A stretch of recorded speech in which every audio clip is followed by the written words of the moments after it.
This is nothing like I remember it. How quickly a crown can lose its luster.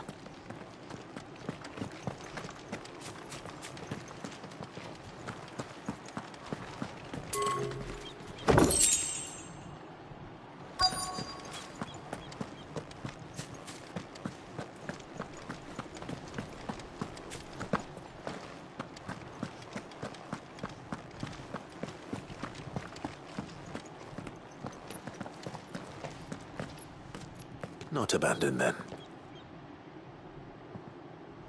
Oi! Visitors!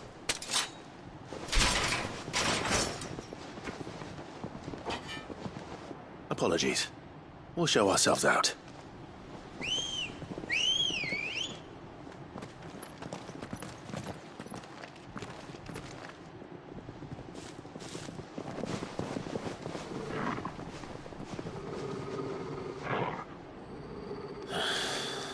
Or not.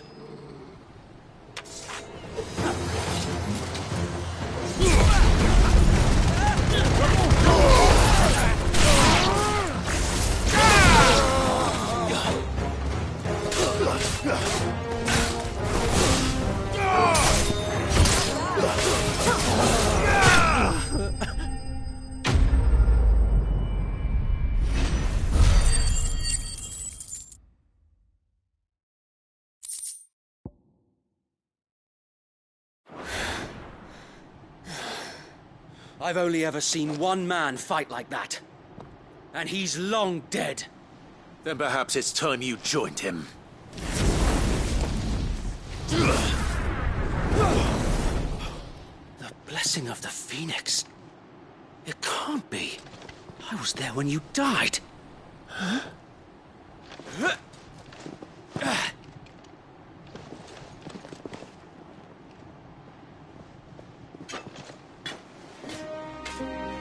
Forgive me, my lord.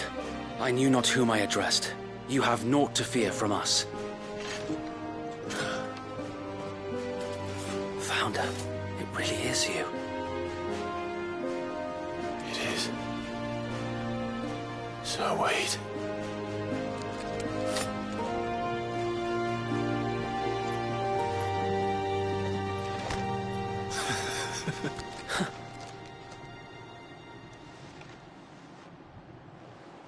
We can speak inside.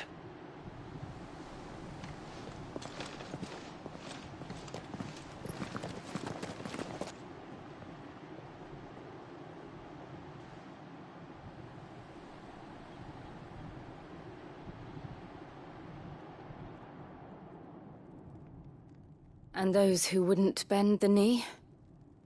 We left before the Empire could make examples of us, though we didn't go far.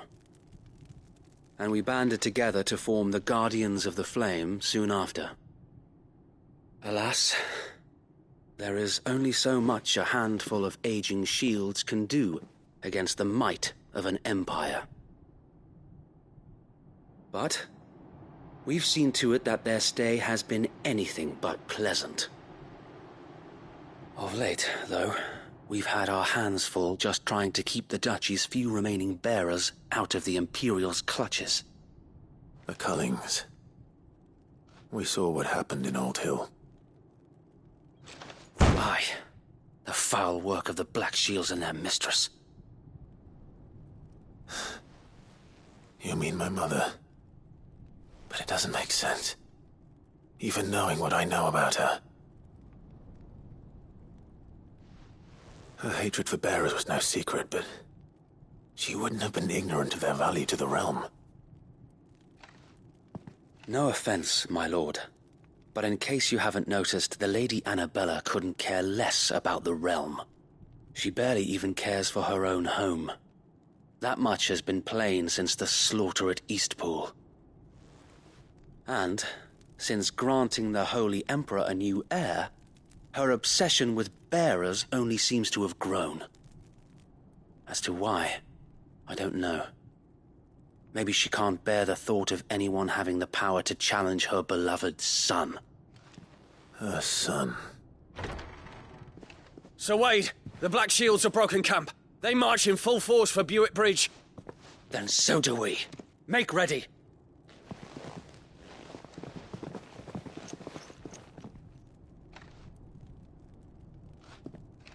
This is their main host. If we remove the head, perhaps we can prevent what happened at the docks from happening somewhere else. If I do nothing, then the blood of their next victims will be on my hands.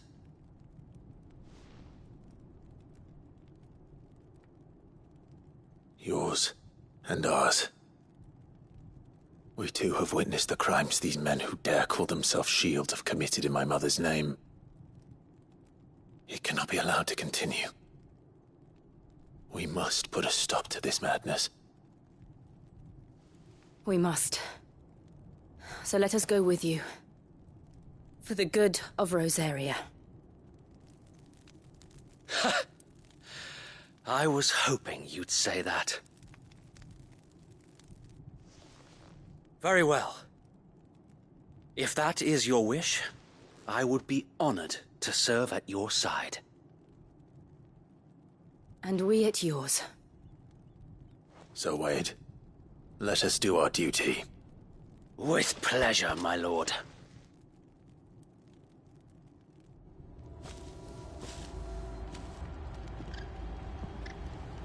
I imagine this endeavor will require more than just our wits. Then let's hope Sir Wade has a good quartermaster.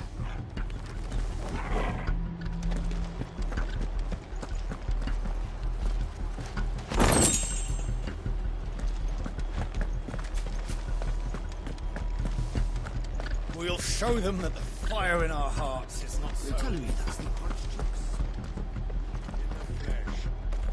You are welcome to what little we have managed to salvage.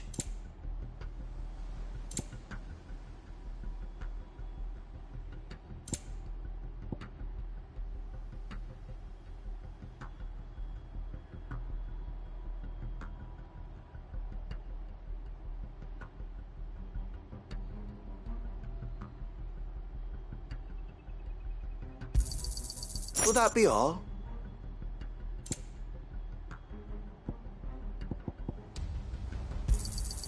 As you wish, my lord. Of course, my lord.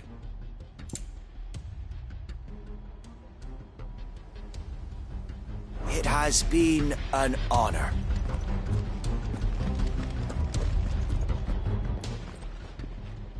Tell us then, Sir Wade.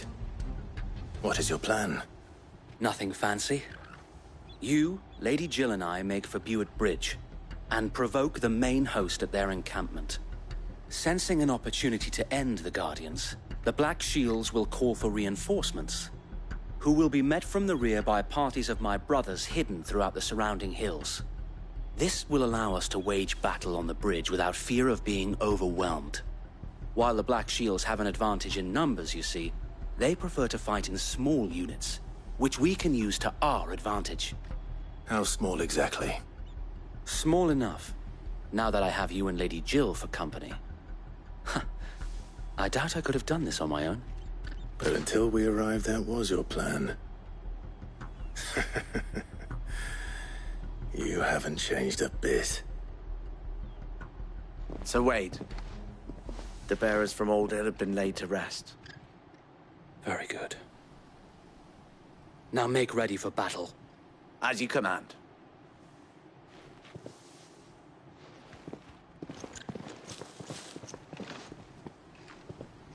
Thank you, Sir Wade. Perhaps now they will find peace. There is but one thing which will grant them peace. Putting an end to the Black Shields. And so we shall.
We'll keep them from the bridge.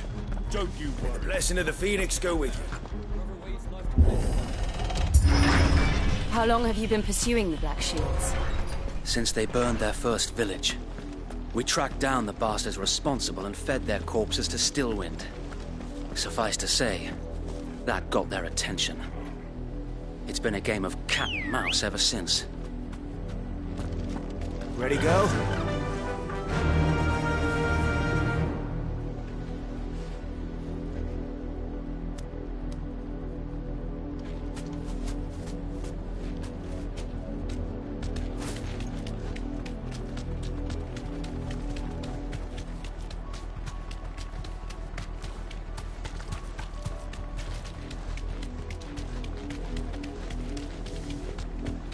Sideways.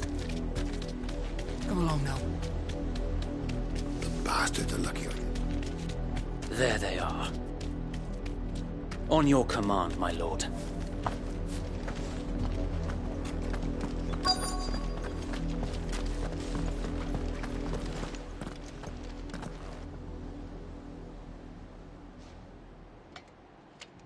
What is it now? I told you! We bear a message for the Vicereine. From the Guardians of the Flame. Ha! You presume to tell us that a pair of filthy vagabonds, a woman and a dog, could guard aught against the might of the Black Shields? Then come! Die along with your flame!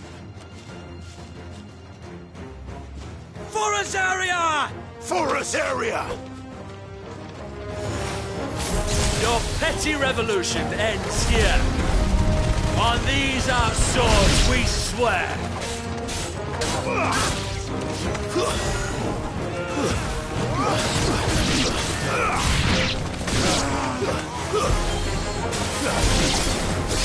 Bloody hell! Reinforcements from the far bank! Another wyvern to fight their battles for them.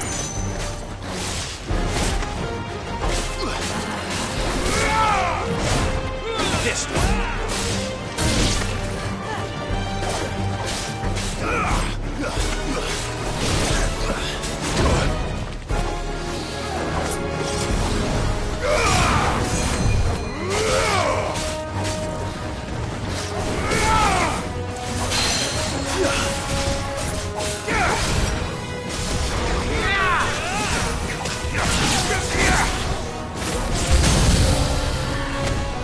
More dragons! Worms. The Imperials aren't taking any chances. I can't say I'm flattered.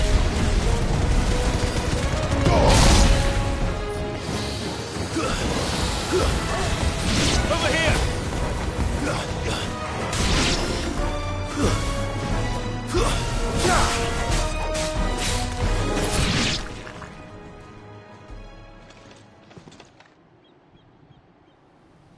A noble stand, albeit a misguided one. In taking it, you have but proven our point. That this land is in dire need of cleansing.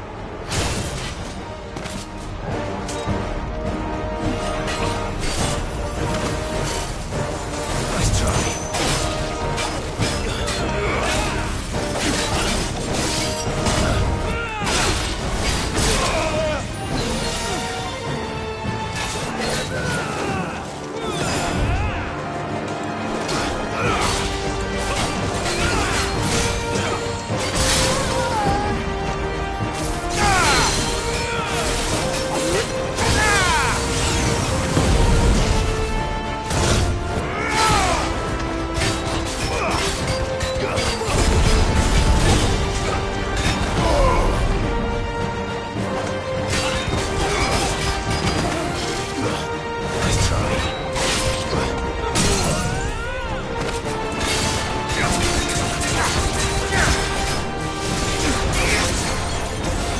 Sir Wade! Found her. There's no one left to keep them occupied. We need to finish this. You mean finish him?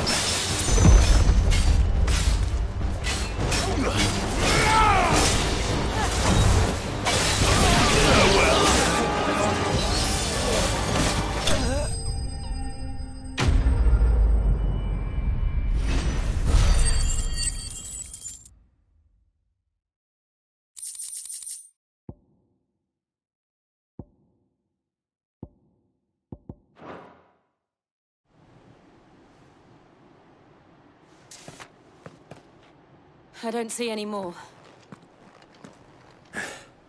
Nor do I. The plan worked. It did. It bloody worked. We sent every last one of the rotten bastards straight to the mud! Lord, perhaps this will be enough to stop the Cullings. For the time being, at least. Perhaps. Though I doubt my mother will take this loss well. She'll move swiftly to see her minions' ranks replenished. And then it will all begin again. I often wonder if the nation we once knew is gone for good. Her fields rot. Her people starve. We battled to preserve the flame that was, but for every foe we fell, another springs up in its place. Yet be that as it may, it is still our home, and we must fight for it. As we always have, and always will. For as long as the Firebird's flame burns in our hearts, the Duchy cannot die. And her loyal subjects may dream of a day when the Rosarian standard flies over Rosalith once more. So wait, Think we should fall back to Port Isolde before the garrison sends reinforcements? A sound strategy, my lord.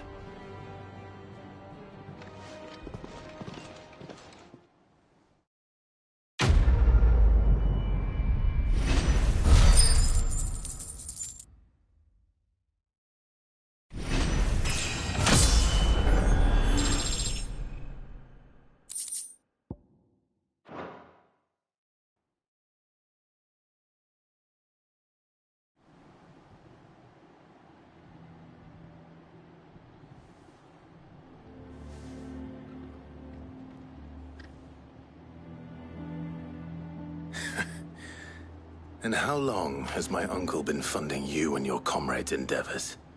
Since the beginning. Lord Byron was the first person I turned to after forming the Guardians. And had I known of this tunnel back then, I wouldn't almost have been hanged by the city guard for trying to sneak over the wall. I suppose a formal request for an audience would have appeared suspicious. And appearances must be maintained. Were the Vice-Regency to catch wind of Lord Byron's involvement in our movement, they'd seize his estate and send him to the gallows, where he would be of no use to anyone. And so, though it sickens him to the soul, he plays the part of the loyal lord, knowing that one wrong move might prove his downfall. It is why he remains ever vigilant. Don't be surprised if he refuses you an audience, especially since you're famously dead. Then I will have to think of a way to prove that I am neither wraith nor wrongdoer. I might have something which could help with the latter. It's the Mark of the Guardians. Display it, and those who love Rosaria will know where your loyalties lie.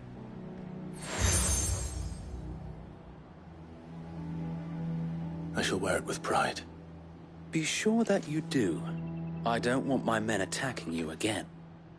Unless you deserve it. If only Sir Tyler could have been here to see you. Or the Lord Commander.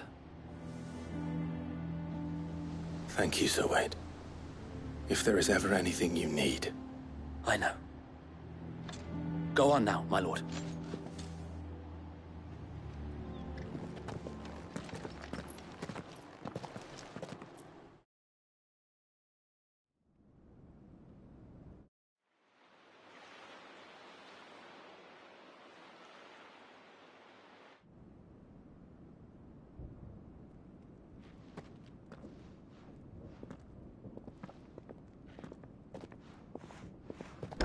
How accommodating.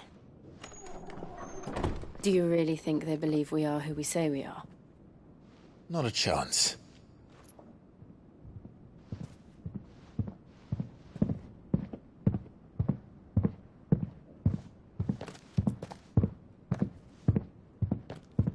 Right, I guess. My uncle believes we're imposters here to rob him. And means to string us up himself.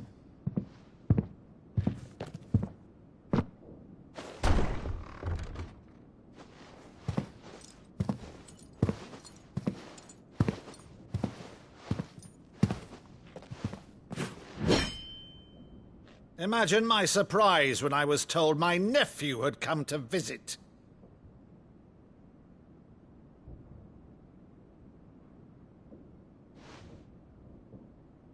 Clive Rosfield died long ago. And for uttering his name here, you shall pay with your tongue!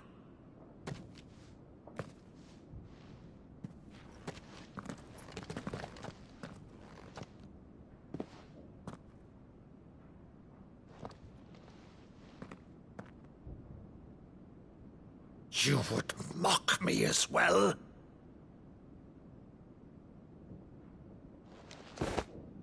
It is I, Sir Crandall of Camelot, loyal servant to Her Serene Holiness, Saint Sybil the Unshod. Meadow, thou vile sorcerer, for thy crimes against church and crown, I shall have thy head.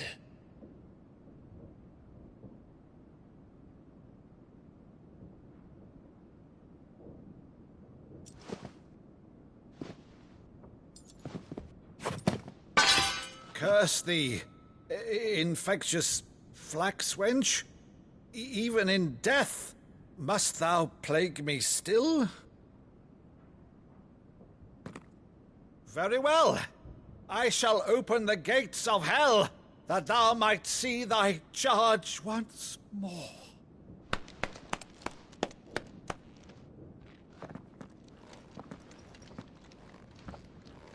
Bravo, Uncle. You're still the finest Meadow in the twins. Oh, Clive, my dear boy, it's really you.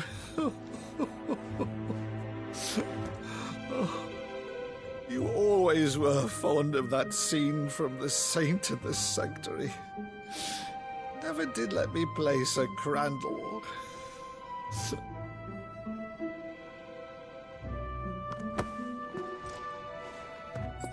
I have a favor to ask, Uncle Byron.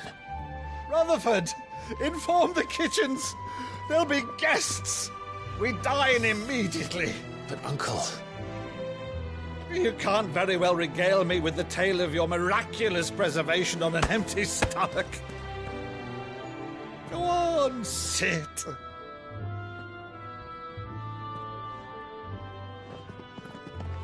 See that you use the good plates, Rutherford.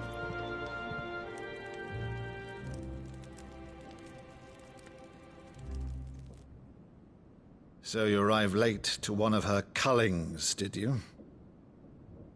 Since becoming Vicereine, Annabella has been a constant thorn in Rosaria's side, but these atrocities are a new low. Something has changed. Quite what, I don't know, but the woman we knew is gone, and a monster sits in her place. A monster? For better or worse, I've been charged with governing this town, and thus must maintain the illusion of obedience. That's all I can do to aid Wade and his merry band of revolutionaries. So he's told us. You have risked much for Rosaria. Our nation will be forever in your debt.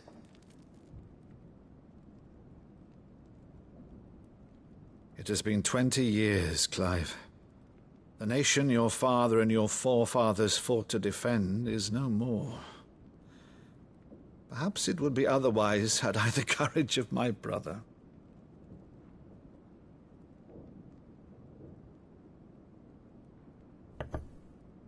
All right, if it's a ship you require, a ship you shall have. I've a galley in port, but recently relieved of her cargo.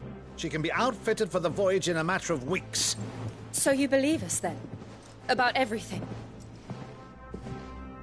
Believe you? Ha! Only a fool would believe even half of the things you claim. But until tonight, only a fool would have believed my nephew still lived. And besides, I have it on good authority that Clive is telling the truth. Whose authority? On your own, of course. You've always been a terrible liar. Is that true? It's not untrue. Let's say no more about it, eh? It wouldn't do to linger on my nephew's greatest failing.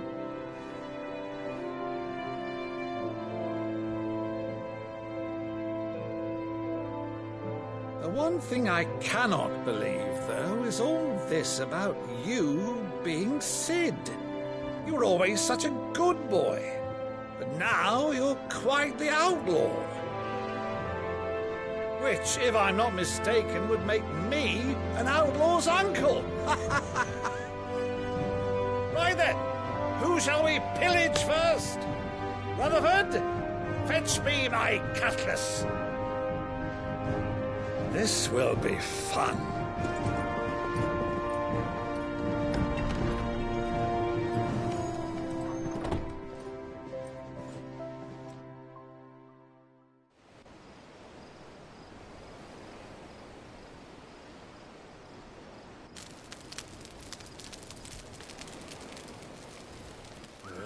Over there.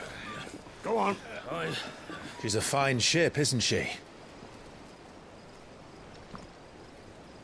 Once outfitted, she'll bear us across the boiling sea to Drustinus in the space of 3 days.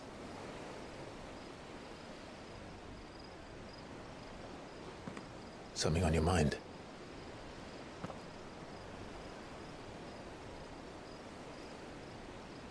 Monsters. When I served the Iron Kingdom, I did so because I saw no other choice. Because once they learned that Lash would not move me,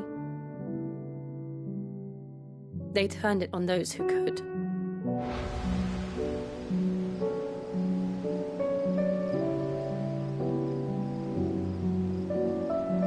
And so I became their puppet.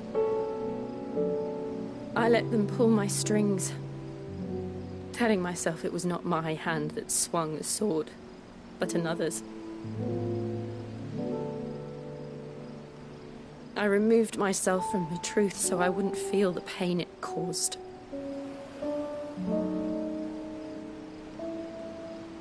And before I knew it, I no longer felt anything. Anything at all.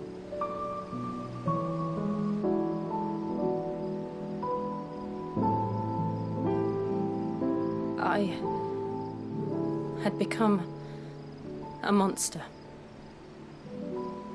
Jill.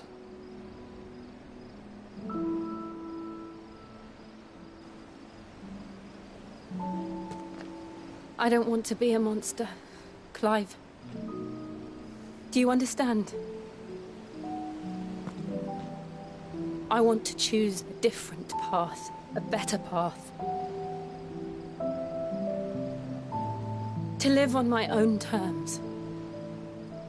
But before I can do that, I need to come to terms with my past.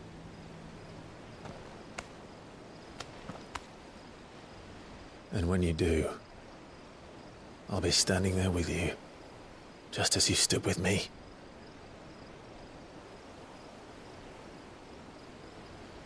Thank you, Clive.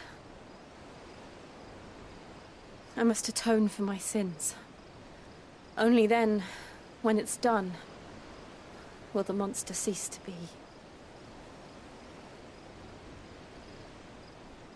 Just promise me that you won't die with it.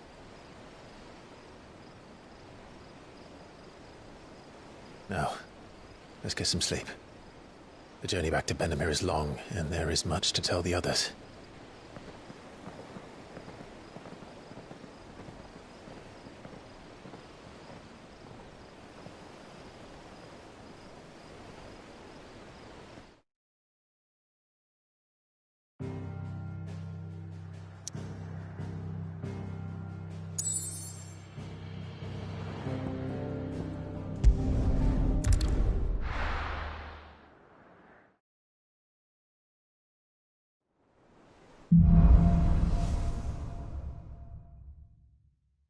Only the Founder knows what awaits us in the Iron Kingdom.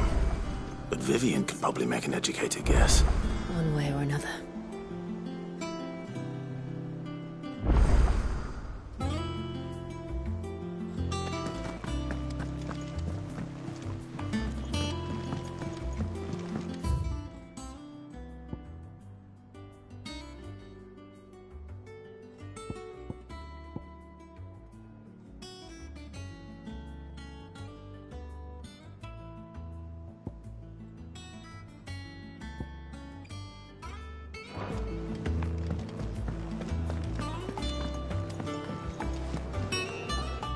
I didn't take you for a scholar, Ivan. Oh, this? It's Valisthea, a culinary pilgrimage. I borrowed it from old tomes. Seems there's no creature in the realm so foul it can't be cooked up into something delicious. Think I'll stick to the unfoul ones, thanks. Oh, where's your sense of adventure, Sid? Honestly, one glance at these recipes, and even you would trade in your sword for a butcher's cleaver. From spit roasts to sweetmeats, this book has them all. What I wouldn't give to bring these recipes to life. If it's my blessing you're hoping for, then by all means. Well, I'm no hunter, Sid. The first tunnel worm I came across would be the death of me. But you're made of sterner stuff. Would you help me resurrect one of these recipes? Something tells me you won't be taking no for an answer. Fine, I'll help. Fantastic! Thank you. So, dare I ask what's on the menu? Chance's Stew. It was once a favourite among the gourmands of Oriflamme, if the author is to be believed. Though Molly's never heard of it. The only problem is that while the recipe is extremely detailed in most respects, it's infuriatingly cryptic as to the main ingredient. A beast, no doubt.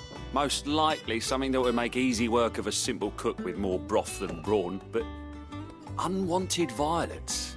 I've no idea what they might be. Does the book say anything else? Well, only that the sweetest violets sprout atop the bed of roses. Roses. Rosaria, perhaps? One of the butchers in Martha's Rest might know something. I'll ask next time I'm there.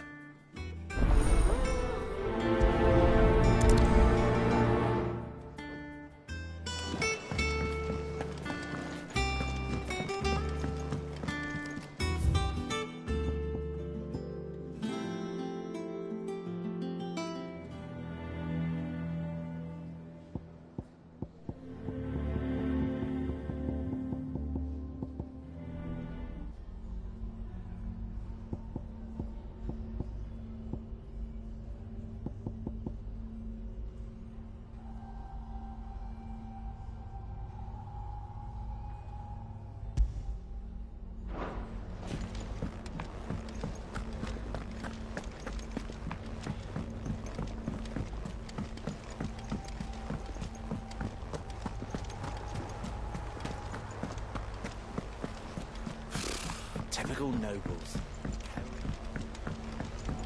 How did we never There are hear new of billets these being Guardians of the posted Flame? every day. Clive! Oh, am I glad to see you? Is something wrong?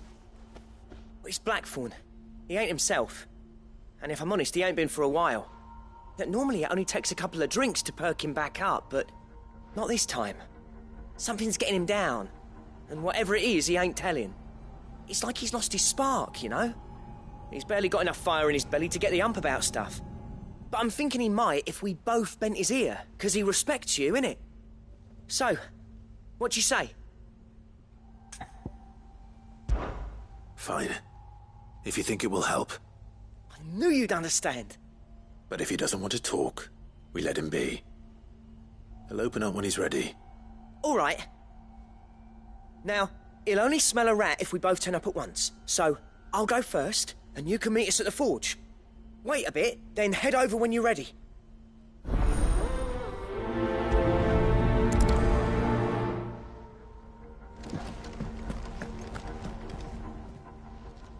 Welcome to the Patron's Whisper.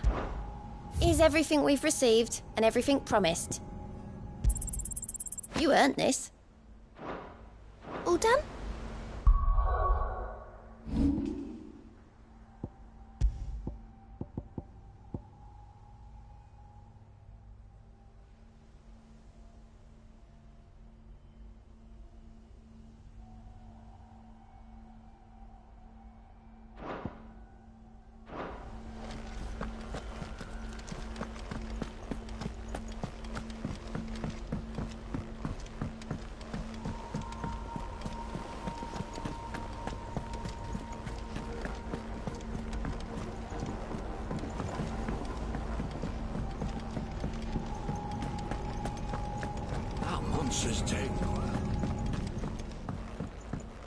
Deadlands wouldn't be half as bad without all the bloody dust.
First August, and now you. What are you pair up to?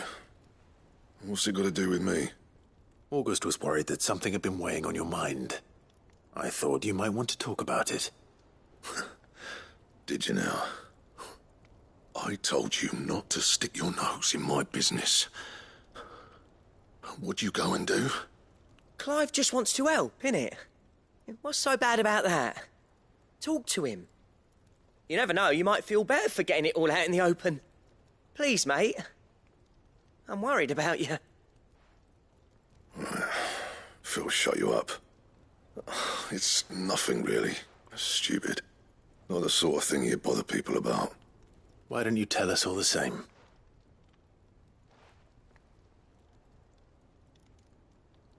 Karen and I have an arrangement. I keep an eye on Goots, and she shows me what the competition's up to. Interesting arms and armor, things like that. Anyway, the other day, she shows me a cuirass she's come by. Masterpiece of level work. Light, supple, and tougher than it had any right to be. Made my stuff look like heavy, clumsy shit. I should have brought the bastard thing there and then just to study it, but I was too proud. Now, every time I reach for my hammer, I'm reminded that I'm not the craftsman I thought I was. There. You happy? You got what you came for? Now piss off. All right. We're going.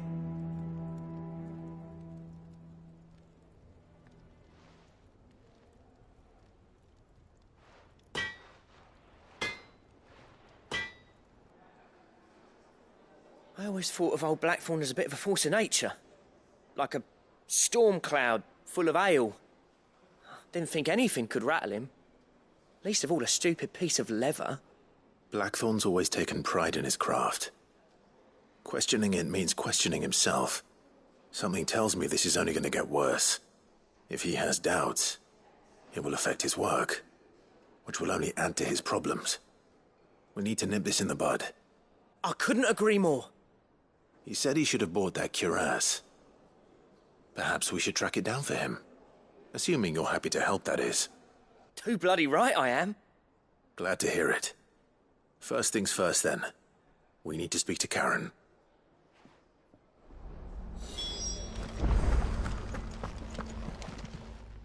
Karen, do you have a moment?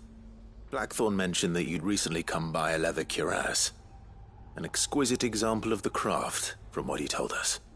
And he ain't been himself since he saw it. So we thought we'd buy it for him. Sorry, sold it already. Didn't think Blackthorn cared for it the way he turned his nose up. But it were nicely put together, that's for certain. Even if the bloke who made it is a bit of an odd one. Happened across him on my travels. Makes all his stuff to order, but the fella who commissioned it refused to pay. He didn't like the colour of summit. So I took it off his hands for a fair price. You don't know where we might find him, do you? Like I said, he's a bit of an odd one. Doesn't even have a workshop. He doesn't trust hunters neither, which means he spends as much time out tracking beasties as he does working their hides. I see. He did tell me something, though. Apparently, his next commission's for a set of griffin hide greaves. Here, there's a griffin on the hunt board. The curse breakers were placing bets on who'd bag it. Now, where the bleeding hell was it sighted? Somewhere in Sambrec, maybe. Caer Northern, that was it. Thank you, Karen. We'd be lost without you. At least you admit it. So, it sounds like going after that griffin might be the best chance we have of finding our roaming leatherworker. I'll leave the hunting to you if you don't mind. While you get on with that, I'll ask around the markets. See if I can't sniff out who he is and where he's hiding. Good idea. Hopefully one of us will be able to track him down.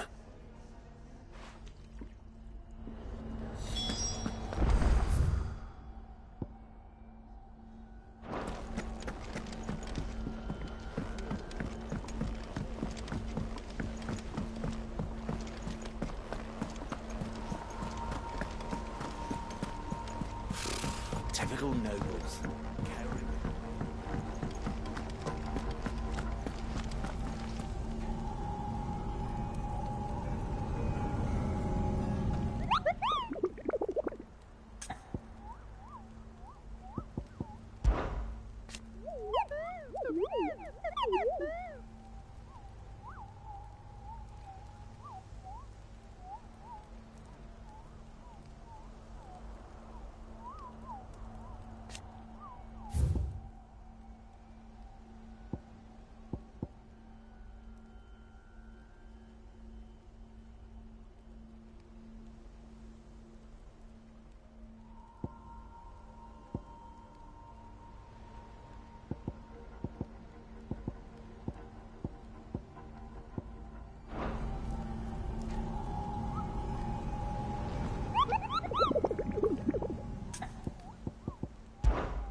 Thank you for sticking with us.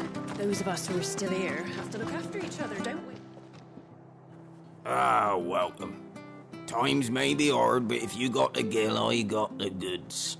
What can I do you for? Unwanted violets, if you have them. Though I'd gladly settle for learning what they are if you don't. Why, I haven't heard folk call them that since I was a lad. You're looking for scorpion tails. Unwanted violets is what folk used to call them back in the day. They turn a wicked purple when you boil them up. Hence the name. Used to chuck them in the pot when there weren't nothing else on offer. When there was a war on, that sort of thing. Thankfully, times aren't yet as hard as that. And even if they were, You wouldn't find anyone selling them these days. Do the scorpions still live nearby? I dare say they do. 3 Reeds would be your best bet, if memory serves. Thank you. You've been most helpful.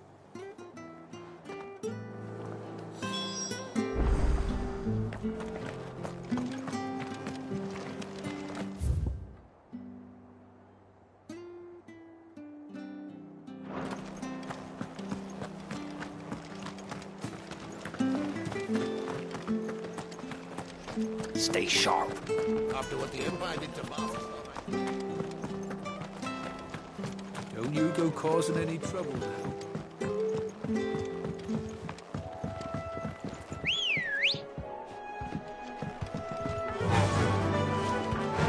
Fly, Ambrosia.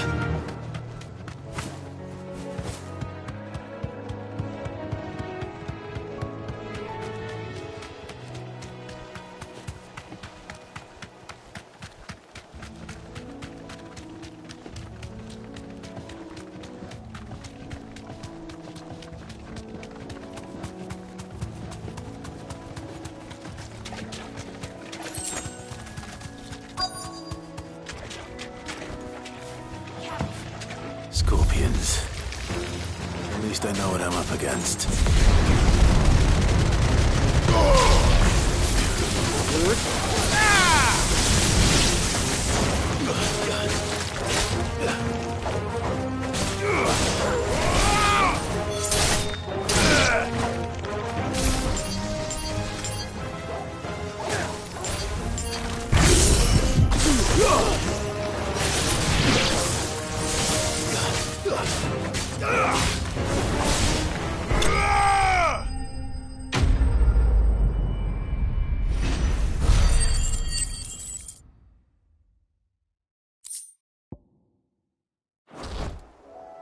I better get this back to Yvonne before it...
Good girl. Run like the wind.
Be safe.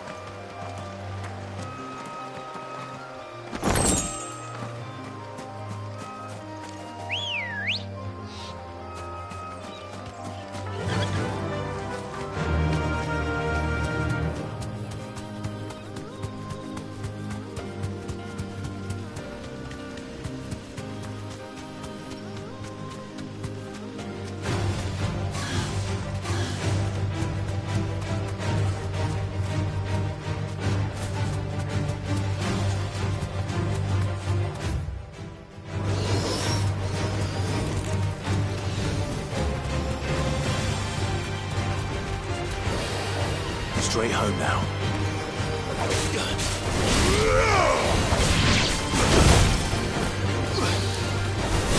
Too slow.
Keep them pilchards nice and chilled. Look at this place.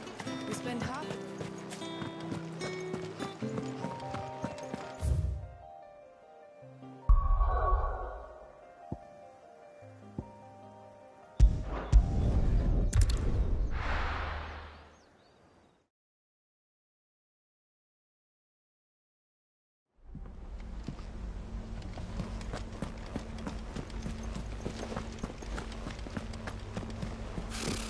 Typical nobles.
Run like the wind.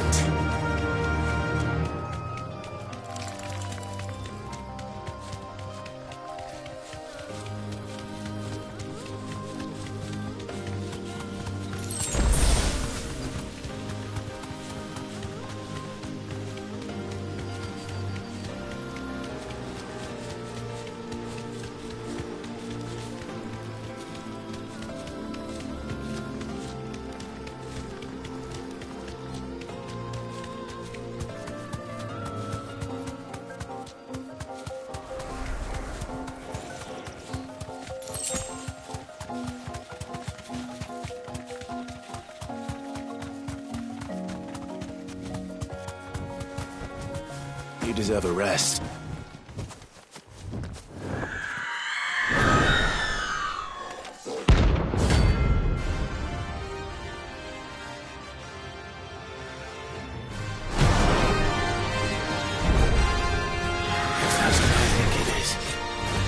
This isn't gonna be easy.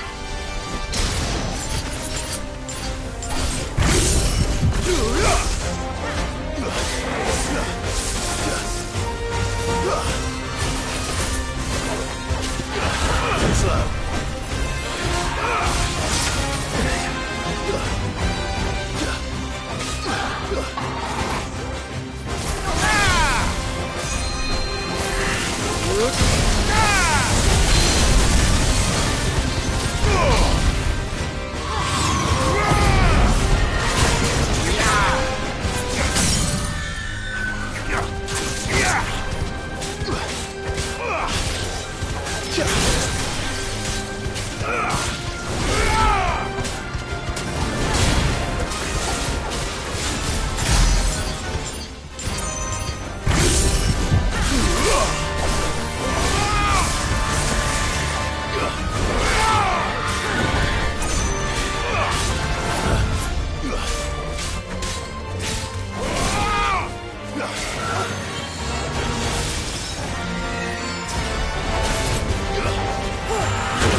boy!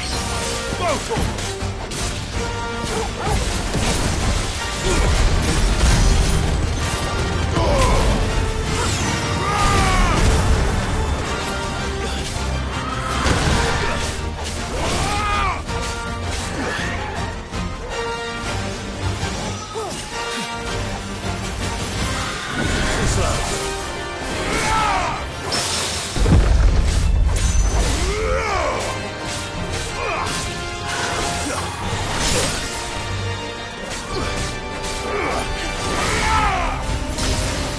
It's over!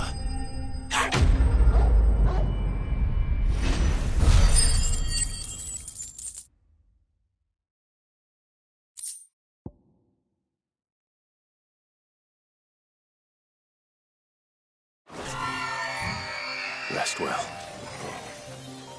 I know I will.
Good day to you.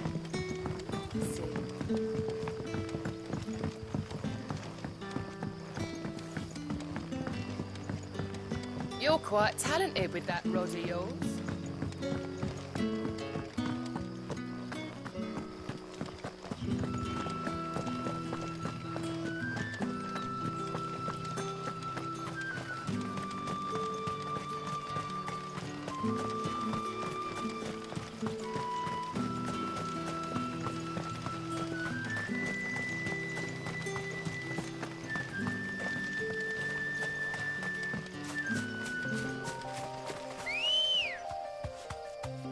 Good girl. Fly, Ambrosia.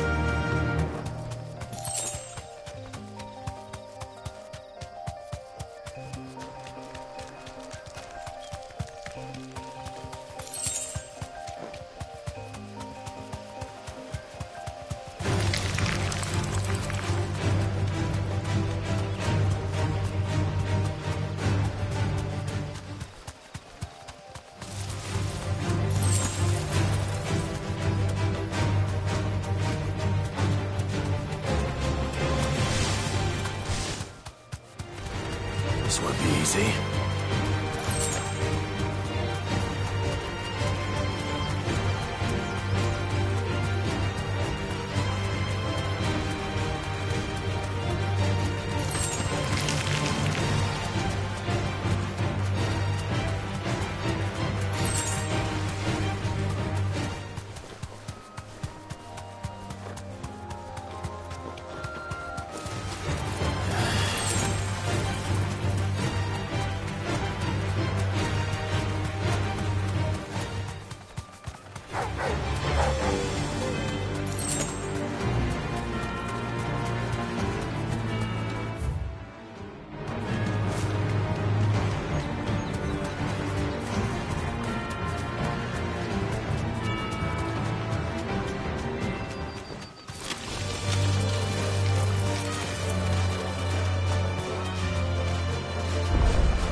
straight home now.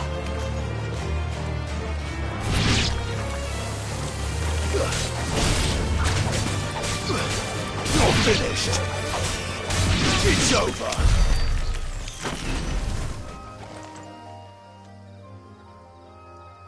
He's the same as the one back at the hideaway.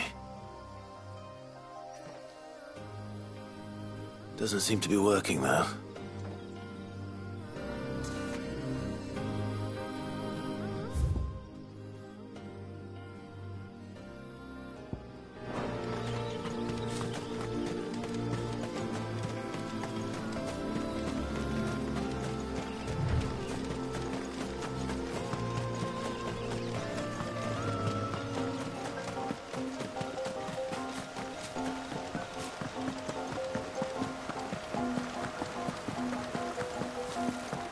Griffins don't exactly make for easy prey. Let's hope our craftsman hasn't bitten off more than he can chew.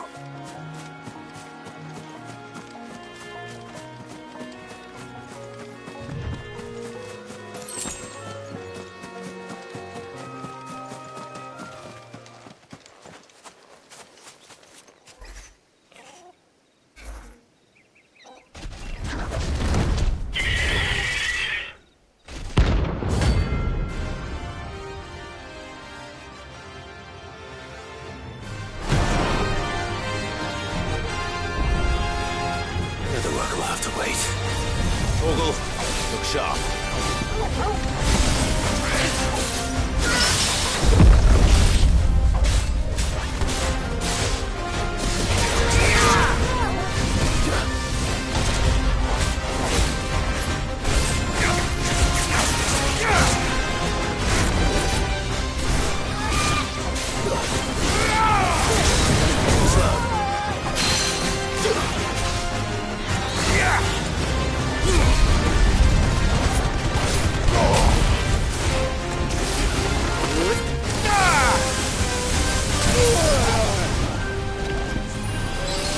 This one.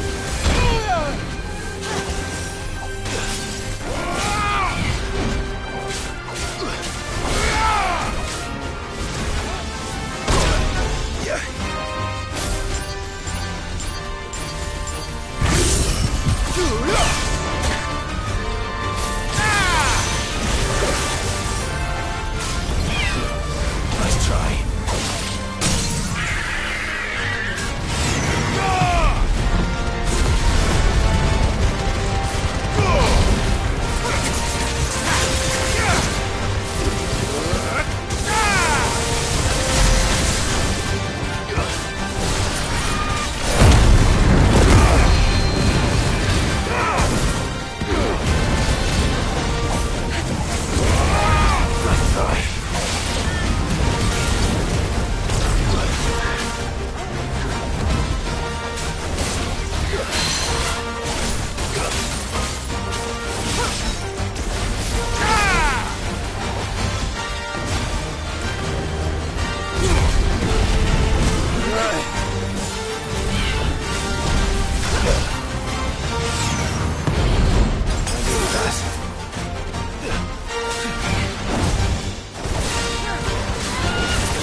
Is something there, boy?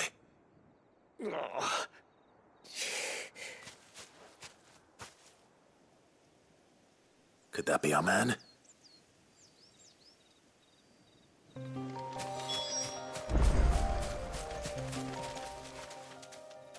Are you all right? Dare say I'll survive. That griffin caught me before I could get an arrow off. Must have lost sight of me in the grass, though. I'd be dead if it hadn't. More likely than not. The name's Camille. I'm a lowly leather worker, if you couldn't tell by the smell of me. Not so lowly from what I hear. Do you remember selling to a merchant by the name of Karen? She's not an easy woman to forget. Bought a cuirass from me after I lost my buyer. Quite taken with my work, as far as I recall. Didn't stop her bartering me down to a pittance, though. She sent you for a refund? It's not her who sent me.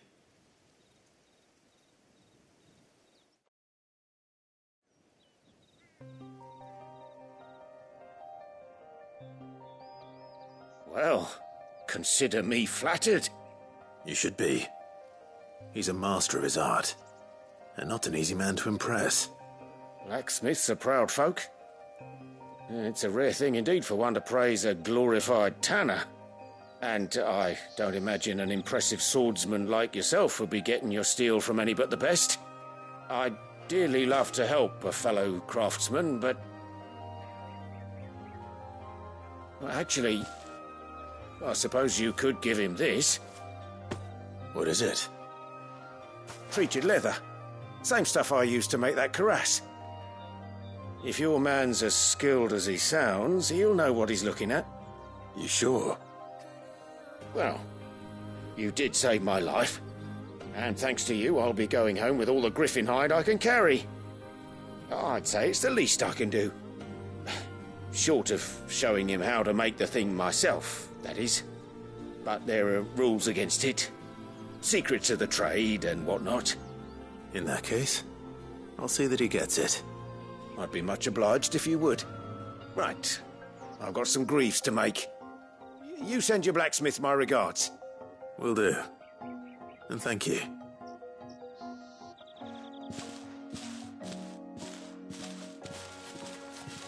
Hopefully this will sweeten Blackthorn's mood.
Nice try.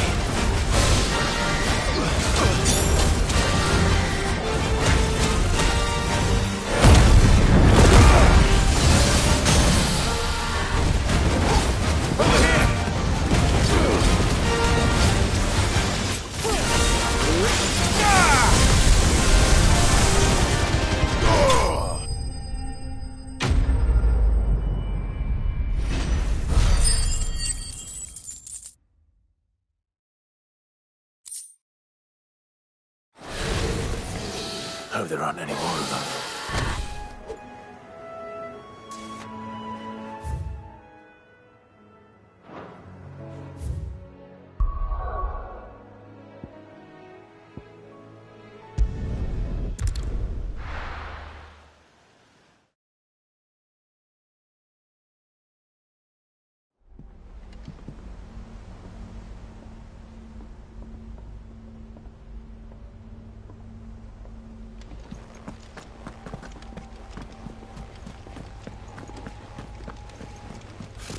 Typical nobles.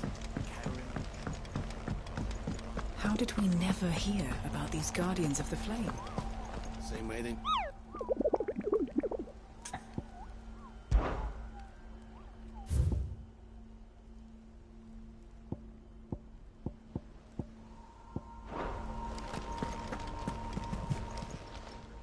How may I help you today, Clive? Is everything we've received and everything promised?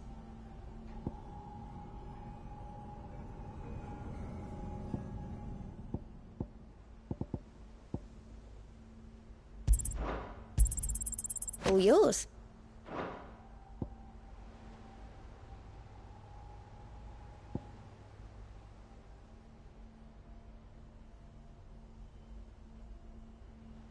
All done?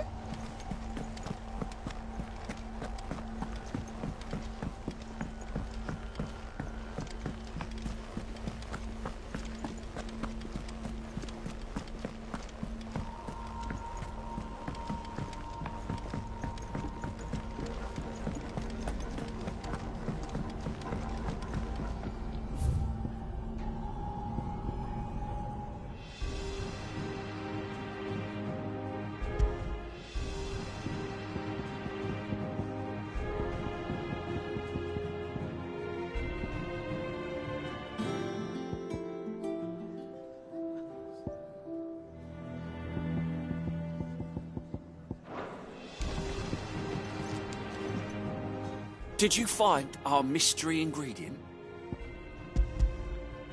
I did indeed. Marvellous! Let's see. What am I supposed to do with this? It's poisonous, surely. You wouldn't be wrong. But that's your unwanted violet. Into the pot it goes, I suppose.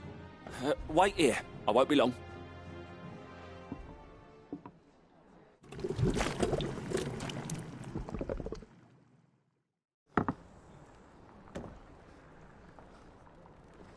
I present Chance's Stew, risen once again from the ashes of obscurity.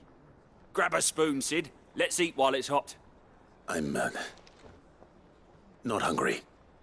Well, it'll be too late once I've licked the bowl clean. Your loss.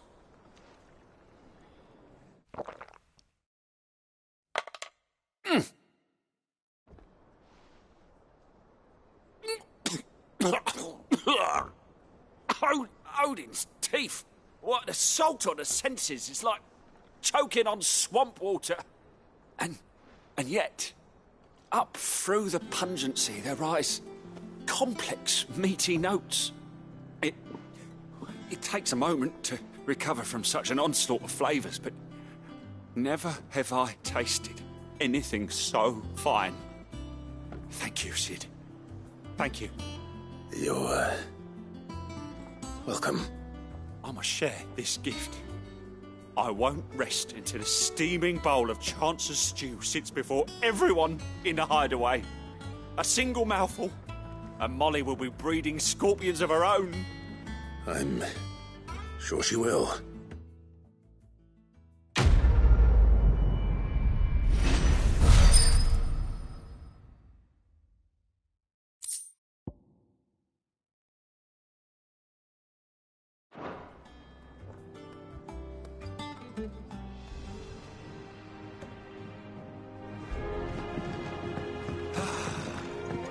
That monster's taken quite a liking to Lady.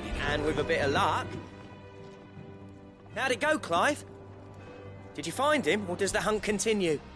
I found him. And he asked me to give you this, along with his regards.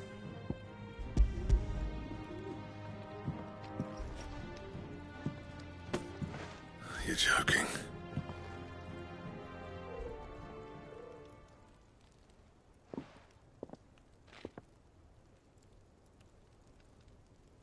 He said he wouldn't teach you how to work it, but that if you were as skilled as you sounded, you'd have no trouble understanding how it was done. So that's his secret. Crafty bastard. He's layered and cross-grained it. Good few times, too. No wonder it's tough. And that's no ordinary oil he's used to get that finish.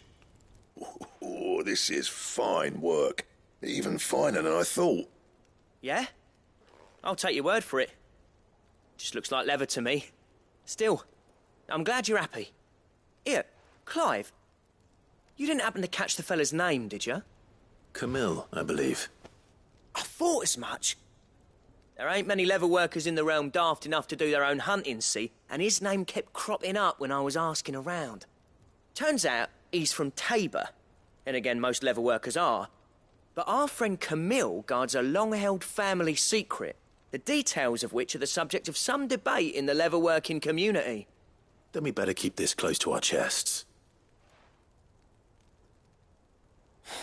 Listen, sorry for putting the both of you to all that trouble. Should have kept my moaning to myself. Still, I'm glad you found him. This has cheered me right up. That was the idea. Clive's idea, anyway. He did most of the work. It's good to have you back, Blackthorn. Just don't expect me to go turning out work like this. There's a reason he does his own hunting. He knows exactly what hides to look for. And that's how he gets them to layer up so nicely. And don't get me started on how much oiling this leather would need. But I reckon I can make something about as good. Something a Cursebreaker will have no trouble caring for. Anyway, enough narrowing. I've got work to be getting on with.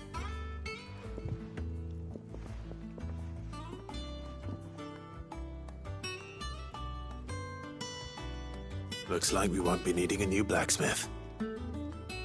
As if there was a better one out there. It wouldn't have been the same anyway. No one spins a yarn like old Blackthorn in his cups. Right, now that's sorted, I've got duties to attend to. Thanks, Clive. You've given me my mate back.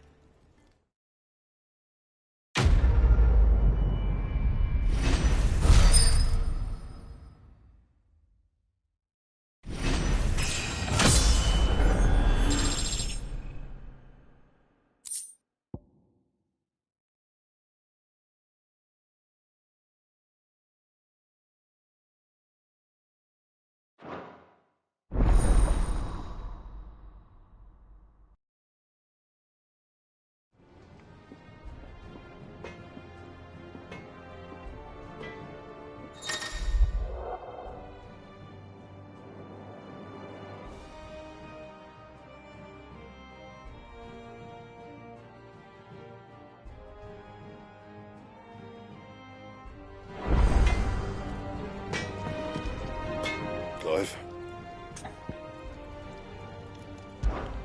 Want something for you, dear?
Anything else?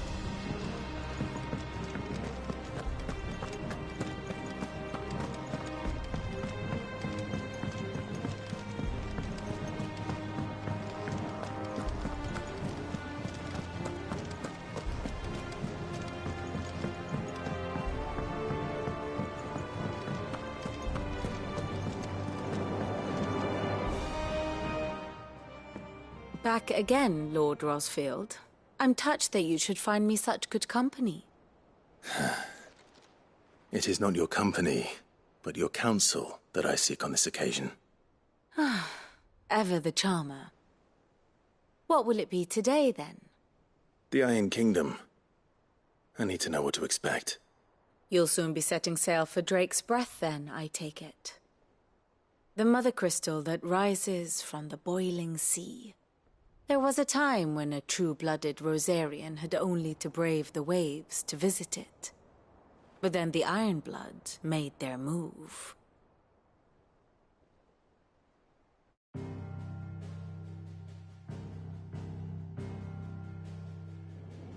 As you know, the Iron Kingdom rules over the islands to the west of Storm.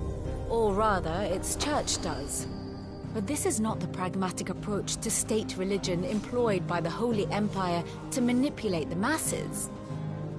No, the Iron Kingdom is the literal embodiment of the crystalline orthodoxy. And so, if one is to understand it, one must start there. As the name implies, the orthodoxy holds the Mother Crystal sacred, and they do not take kindly to heathens plundering the objects of their worship for the means to fill washtubs and light lamps with frivolous feats of magic. Indeed, the faithful consider ether a sinful thing, a poison no less. And to them, a dominant is an instrument of evil, albeit one they have proven only too happy to turn against their enemies. Some 80 years ago in Northern Storm, Drake's Eye collapsed. Soon after, in pursuit of ether and with the Blight at their backs, the Northern Territories descended upon the Grand Duchy of Rosaria. And when the Shields of the Flame marched north to meet them, the Iron Kingdom spied an opportunity.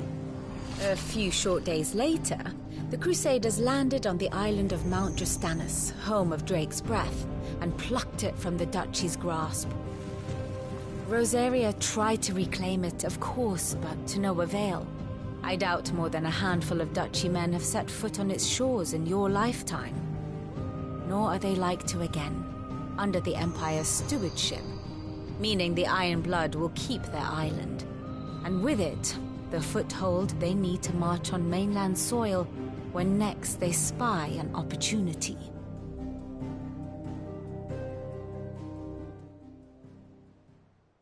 The Mother Crystal is both the object of the Iron Blood's worship and their gateway to the continent, making Drustinus the holiest of holy grounds, from which the Orthodox Crusade shall one day sail forth to claim the remaining Mother Crystals, or die trying. My father and my grandfather both traded blows with the Iron Blood for control of Drake's Breath.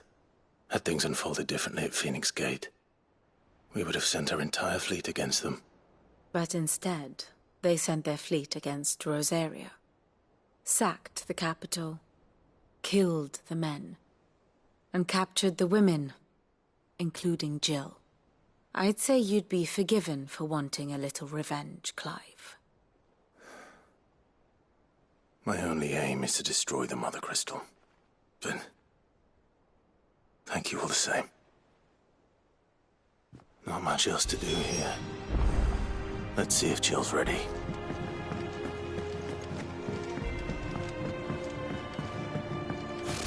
Typical nobles.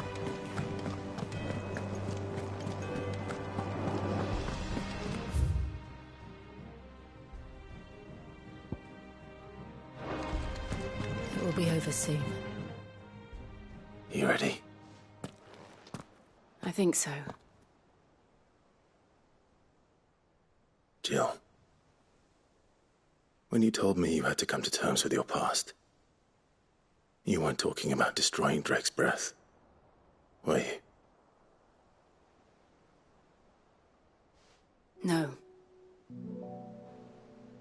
spoke of Imran, the leader of the Crystalline Orthodox. The man who made me do all those unspeakable things.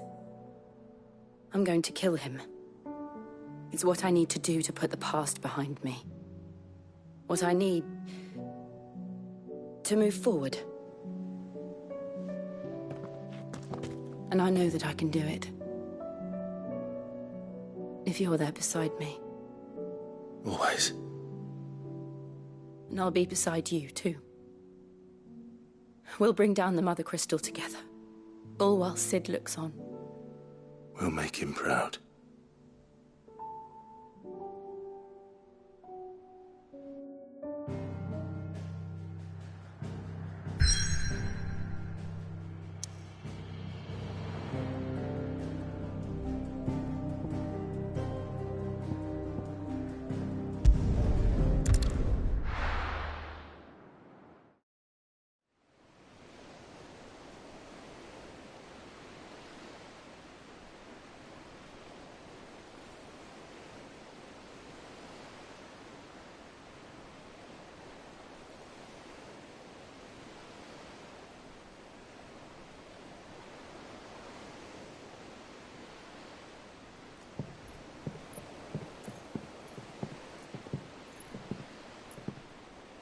Useful trick.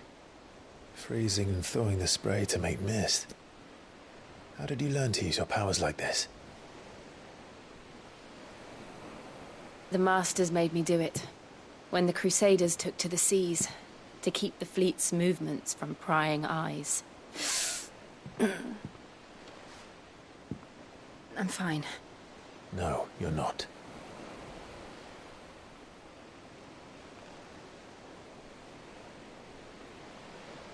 This may be the only chance I get to go back.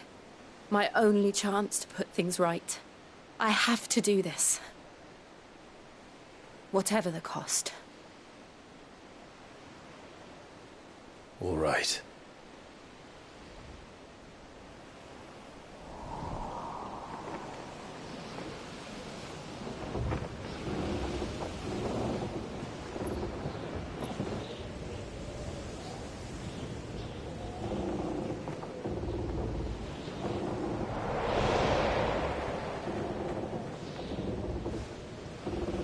She is.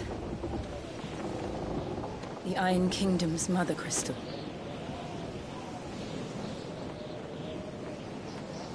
Drake's breath.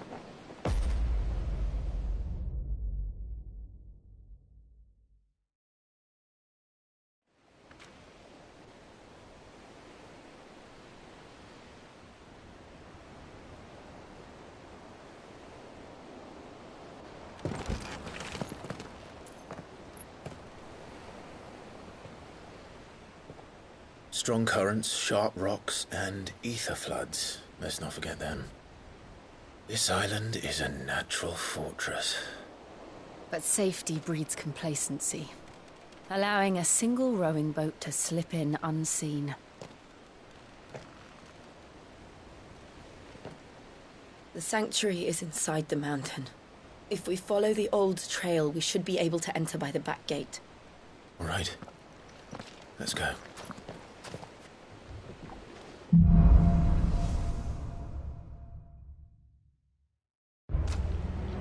I always imagined when I came here it would be to reclaim it. It used to belong to Rosaria, didn't it? Once, though it's been in the Ironblood's clutches for far too long. As was I. For 13 years, this rock was my home. I know its secrets only too well. This path was abandoned after an ether flood. They don't guard it anymore. The perfect little shortcut.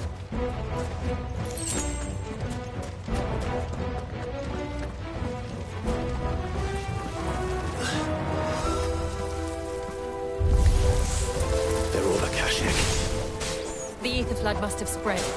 It was never as bad as this before. And the only way past them is through them.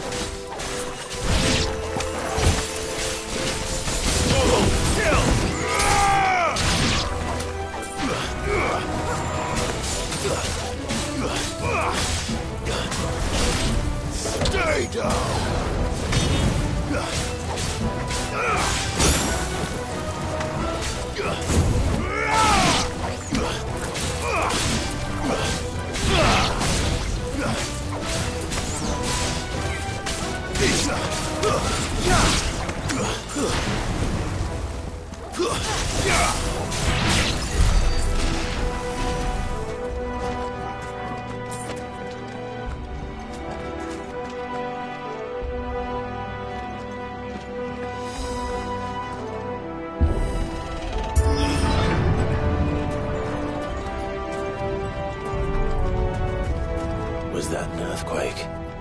They happen all the time. That wasn't even a bad one. It's nothing to worry about. Very well.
We'll enter the caves from there.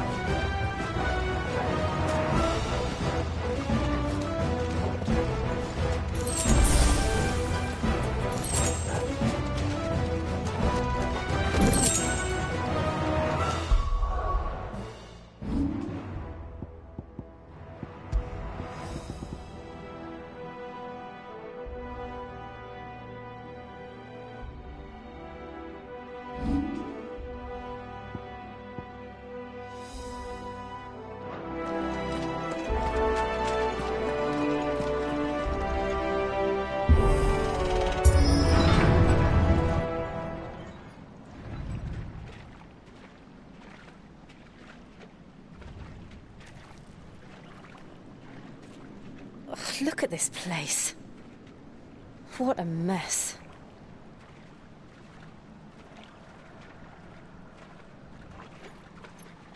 Wait.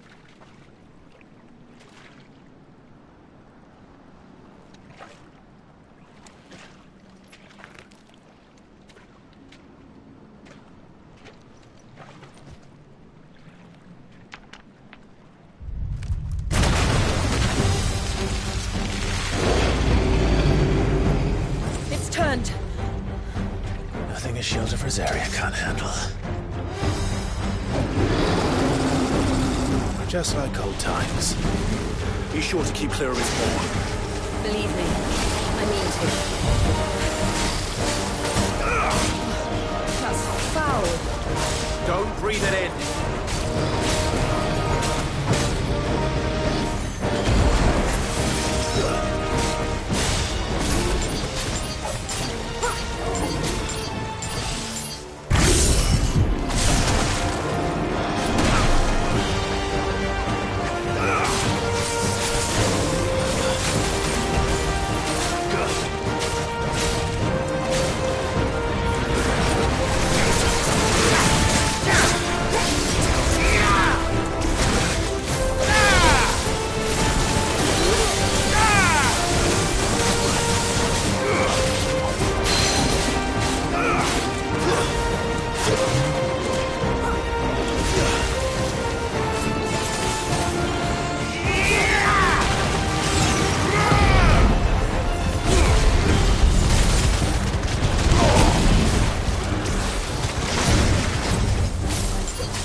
I still can't believe they can jump. But these things have roots.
Press on?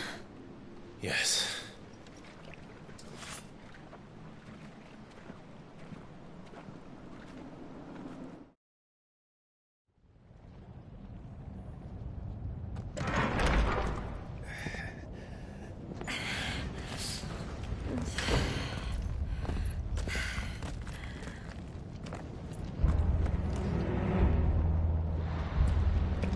It's like a furnace in here. We're inside the volcano. You get used to the heat, though I don't remember it being quite this hot.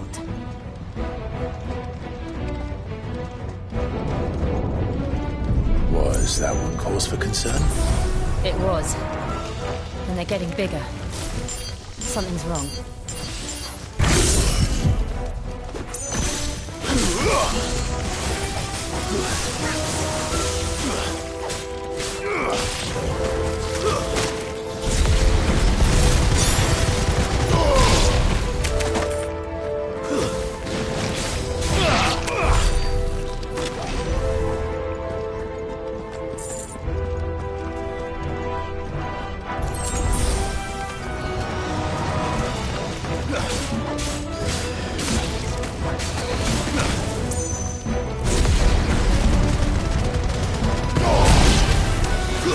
Yeah!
Is there no other way across?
Let's not do that again.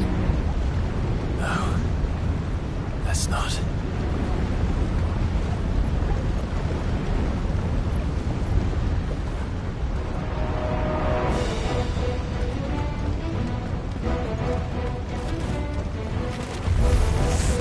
They don't look too tough. Perhaps not alone, but in numbers like these.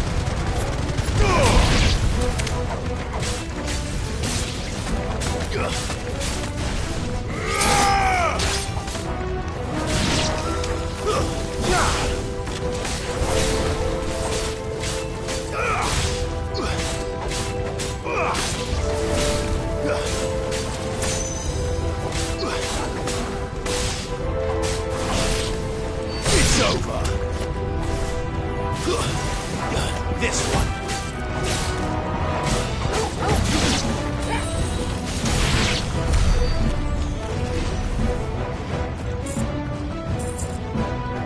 Well, we aren't going this way. Let's look for another path.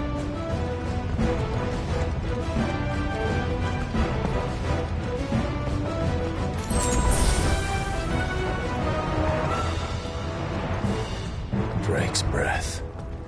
We're nearly at the oratory.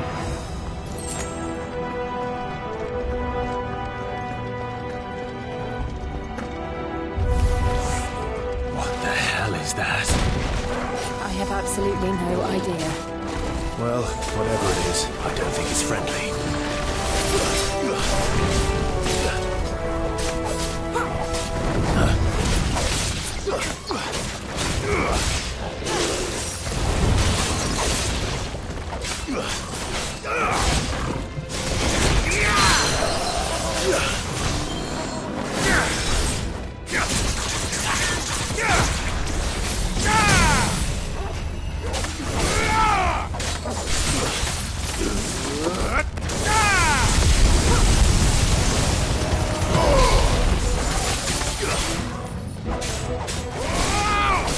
Over here!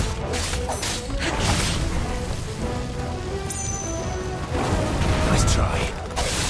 Go for it!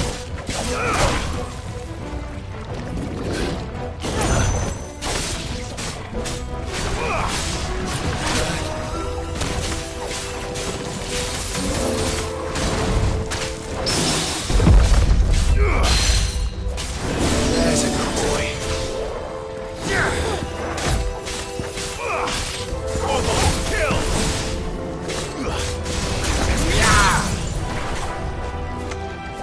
It's over.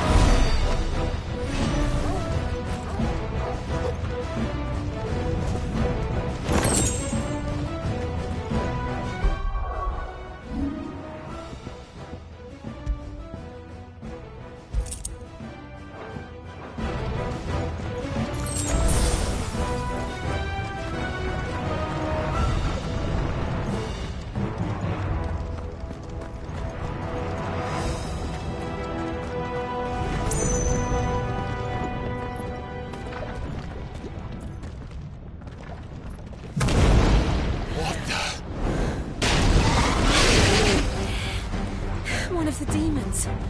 But they never leave the lava. If I didn't know better, I think this volcano was about to erupt. Why attack us then? They're peaceful creatures. Then this one must be the exception.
Nothing good, I'll wager.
Are you hurt?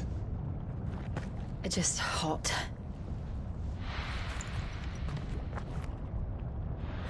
Thank you. Quite a commotion our friend made. Let's hope the guards didn't hear it. The gate to the inner chambers is just up there. Then we make for the sanctuary. I need to finish this. Before the heat finishes me. Hear, hear.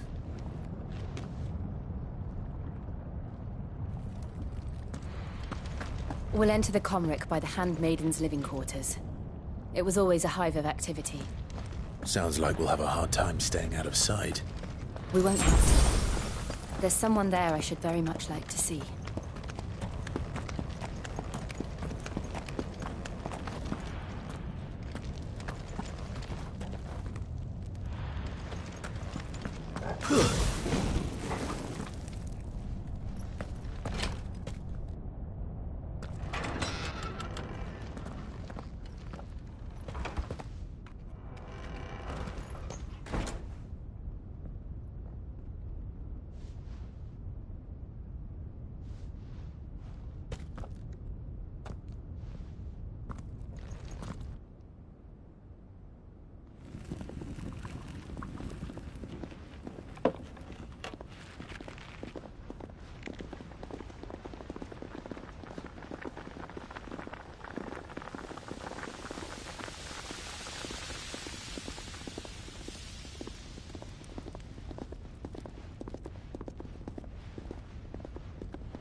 Lady Marley. It's me. Python Buffer. Jill, it can't be. It is, my lady. We cannot talk here. Come with me.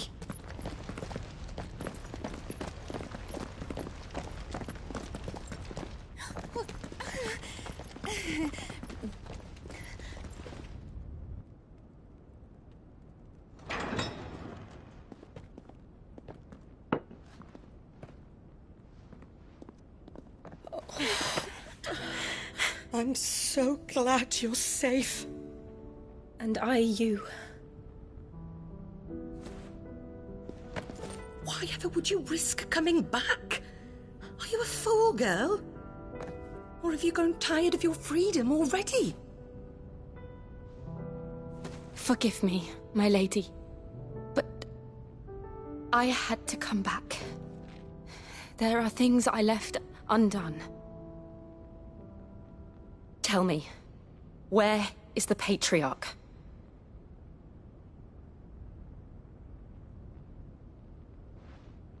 At this hour, he'll be in the Comric, giving thanks. You mean... Oh, that fiend! Clive, we have to get to the sanctuary. Now.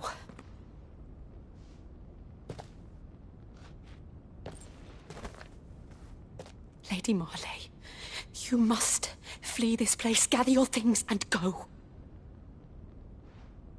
Now listen here, Jill. We have company.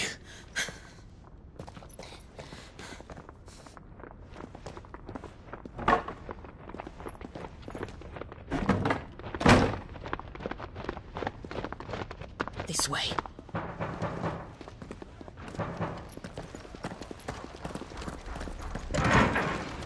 Follow this passage. It leads straight to the Comric. Go on, stop dawdling. Thank you. You were always so kind to me. My light in the darkness. Take care, my lady, please. You deserve better than this. A long and happy life, promise me.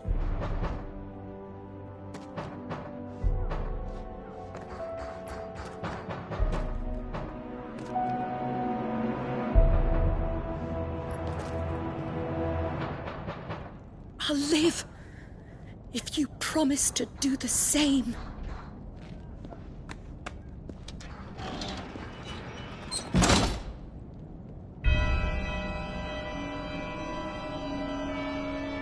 Come on, Clive. We're nearly at the Comrec. All right.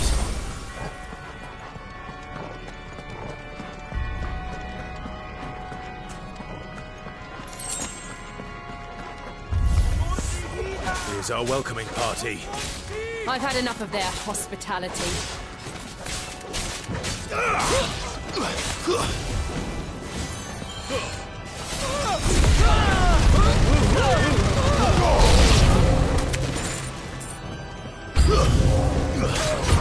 You're finished!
How many of them are there? Too many.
Clive, there's something I need you to know. I saw the Patriarch do things no one should have to see. And so I swore that he would die by my hand. I understand. I faced my demons, then you must face yours.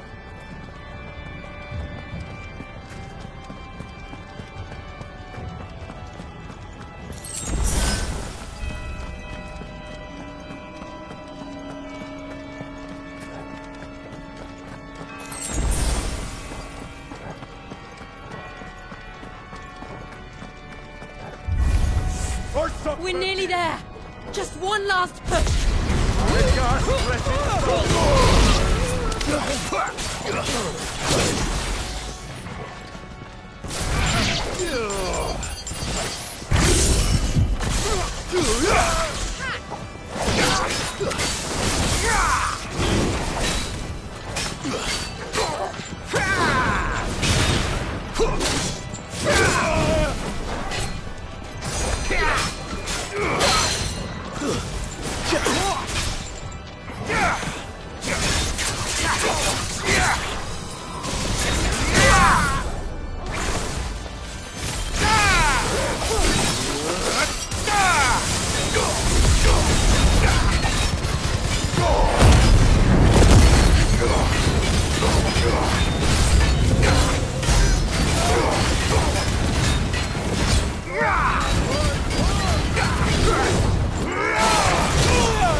Shiva's dominant. Come to beg forgiveness for your failure. For years, I followed your orders. Fought your wars. All to protect the children you took. Just as you took me. And what did you do in return?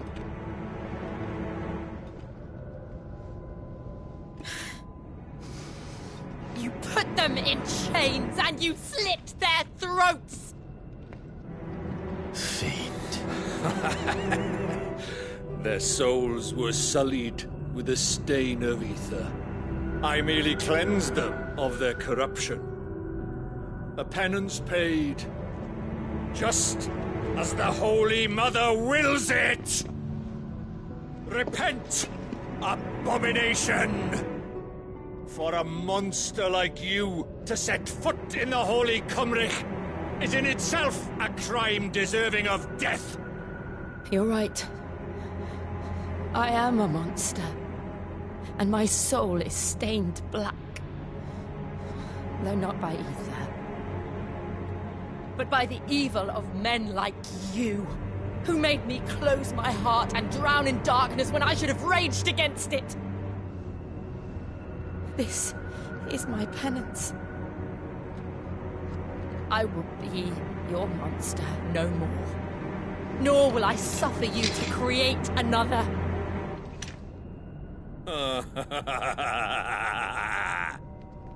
Does the beast bare its teeth at its master? Come then, Dominant. Rage, be as you have ever been. A monster! And what are you, Imran?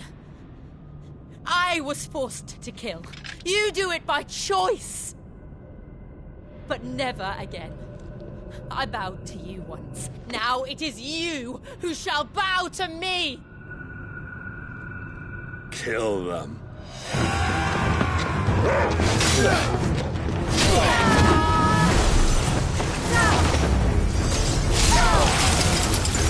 Now! Right!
Why can't I do it?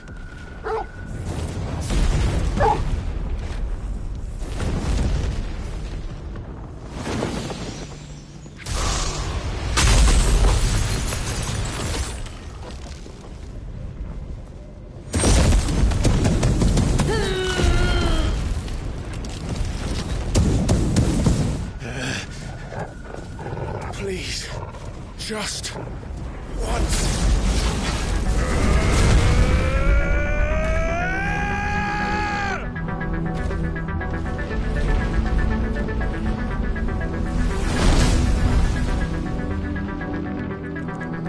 She won't be able to hold that lava back forever. We'd better make this quick.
won't take long.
Jill!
I'm going to finish this, Clive.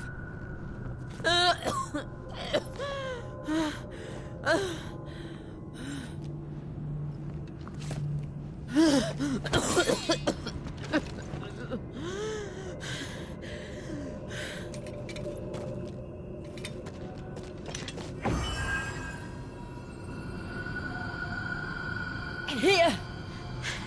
Use this.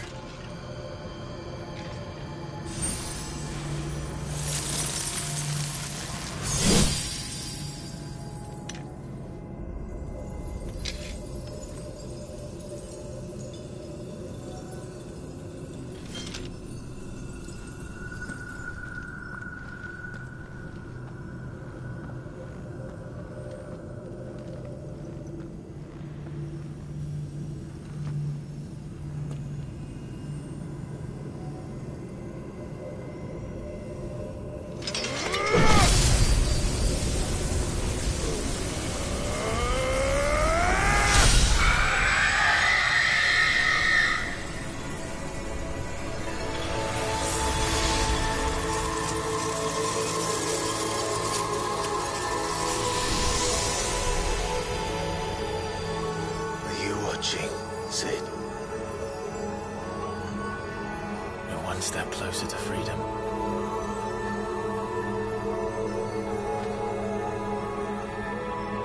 The crystal. What did you do to it? Oh. We destroyed it. What? But... Monster! Monster! Do you have any idea what you have done? I do, Father. I have killed the monster and become an outlaw. May the blessing of the crystals go with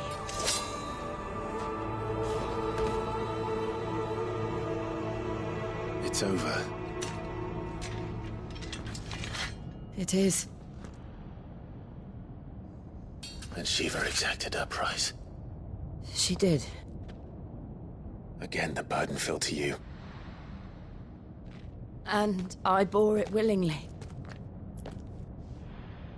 This was a sin for which I had to atone. Now I can continue at your side with my head held high.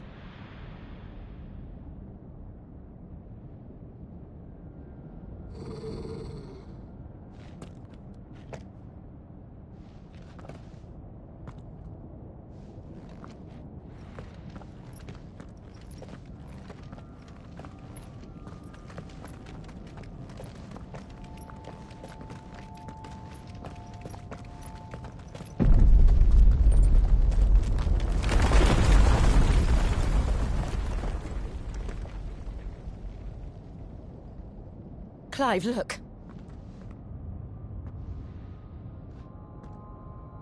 It's just like the one at Phoenix Gate.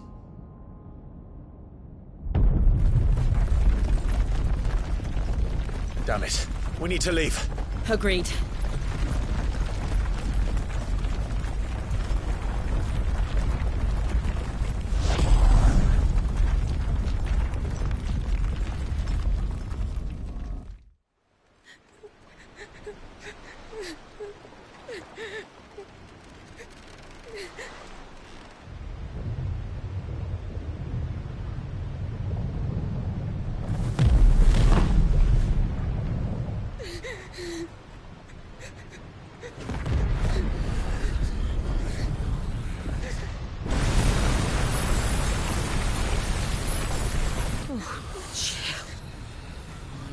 I kept my promise, and now you keep yours.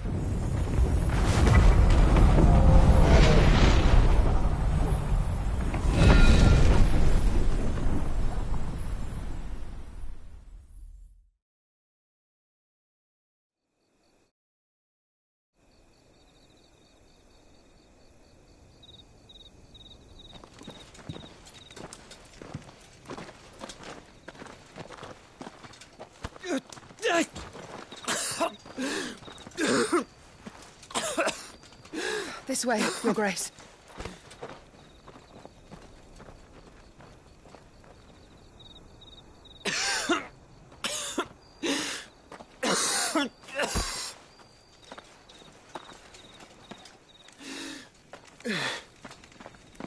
You're bleeding.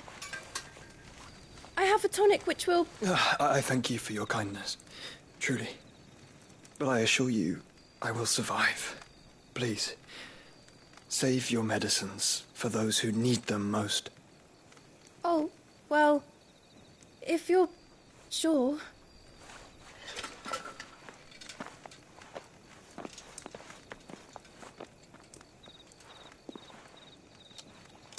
For a moment there, I felt my brother's presence. You did? I fear he is in Ultima's thoughts again. But why now, after 5 years of silence? I cannot keep him sealed away much longer. Your Grace.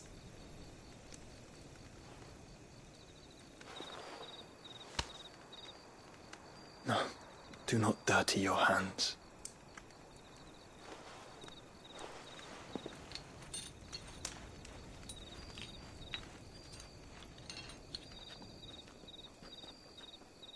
Look at them all. Like a river flowing to the sea. Or moths to a flame, perhaps. The crystalline dominion, their light in the darkness. More and more lose their homes to the blight and set out in search of sanctuary, while others lose their fortunes to the Dhalmekian levies and leave to find new livelihoods. What is it that you seek in the Dominion, Your Grace? Oh, Dion Lesage. You mean the Crown Prince of Sanbreque? He has many titles. Dion the Bold, Prince of Dragoons, Odin's Nemesis, or simply Bahamut. I met him once, when we were children. He was a chivalrous soul even then, and has served his empire indefatigably ever since. And you are confident that he will listen to what you have to say? Our world lurches ever closer to the abyss, and a hidden hand ushers us onward. Ultima's influence extends to every nation, Sanbreque included. If His Highness is the man I believe him to be, and I pray that he is, this truth will not have escaped his notice.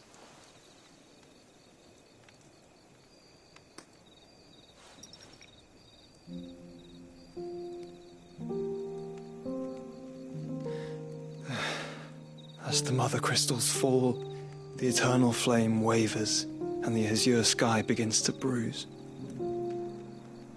How lucky we were to be blessed by the crystals, and yet how spoiled.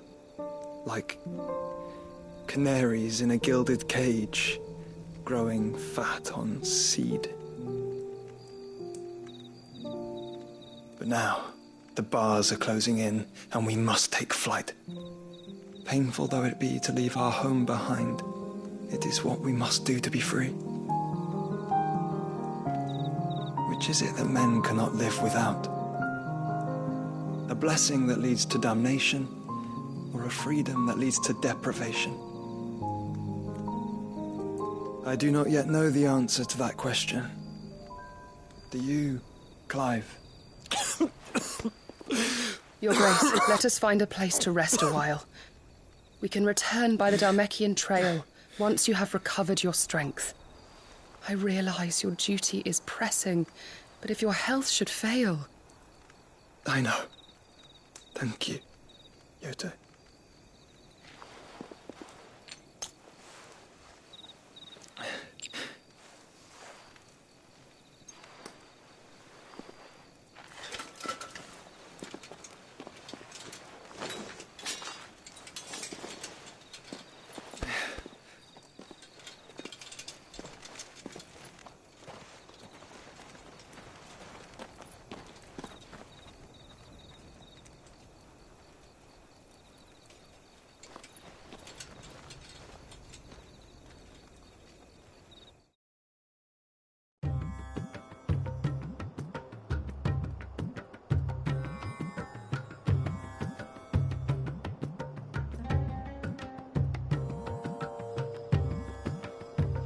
The army's attempt to breach the Empire's defenses and gain the Isles of Ark has failed yet again. Only because your fleet has proved as impotent as a eunuch on laying night.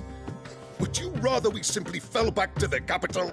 Enough, both of you. All here agree that the Empire cannot be allowed to maintain its illegitimate claim on the Dominion. However, our casualties mount with each passing day.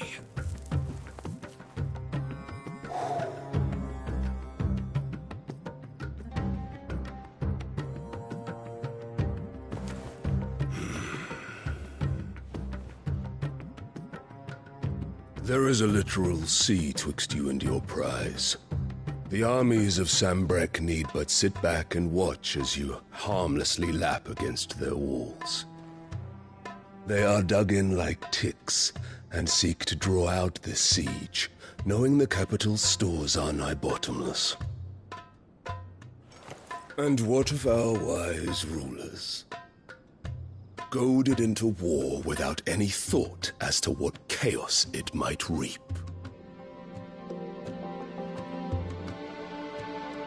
Republican soldiers starve while waiting for orders from Randalar. If you would but take the field, their bellies would be full by nightfall. If I take the field, so too will Bahamut, and our duel will shake the island to its foundations. Instead of liberating the Dominion, you would doom it to destruction. Unless that is what you desire. If our learned advisor has a solution to propose, we should be glad to consider it.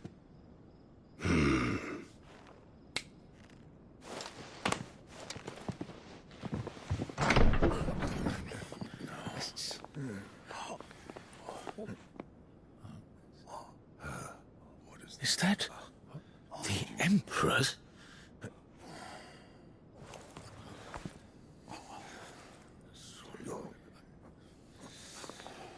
What is the meaning of this, Lord Kupka?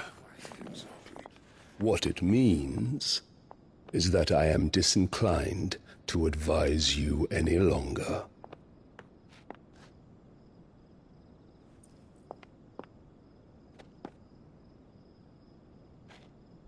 Ah, the looks on their faces when you walked through those doors. A perfect picture of stupefaction. They could not believe their eyes. Though I confess, I had my own doubts whether or not you would accept my invitation.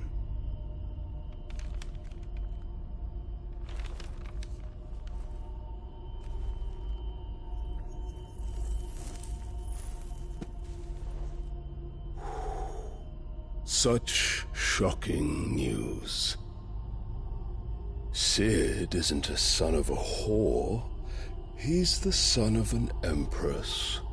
Your own dear Clive. Absurd. Who fed you these lies? I have never spent a moment among criminals, save at the gallows. I came here with my son, not to entertain your baseless accusations, but to put an end to the senseless hostilities between our nations. Very well. You need only agree to the terms I set out. Cid took the life of someone dear to me, a woman by the name of Benedicta. I swore to take his in turn. This would not be disagreeable to you, I take it. You would finally be rid of the stain on your noble name. In return, I will leave Sanbreque in your capable hands. Your Imperial Majesty.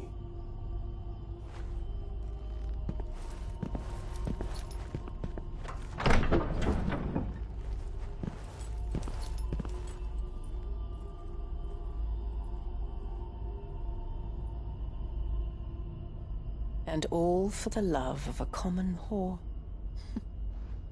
Dominant or no, one cannot hide one's breeding.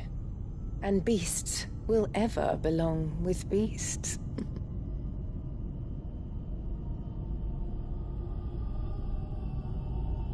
There are greater things in store for you, my darling Olivier. Soon enough, you shall be the crown prince of Sanbreque. And when your father goes to meet Great Griga, you shall be emperor of all you survey. The old order shall come tumbling down, and you will rebuild the world in your glorious image. Soon.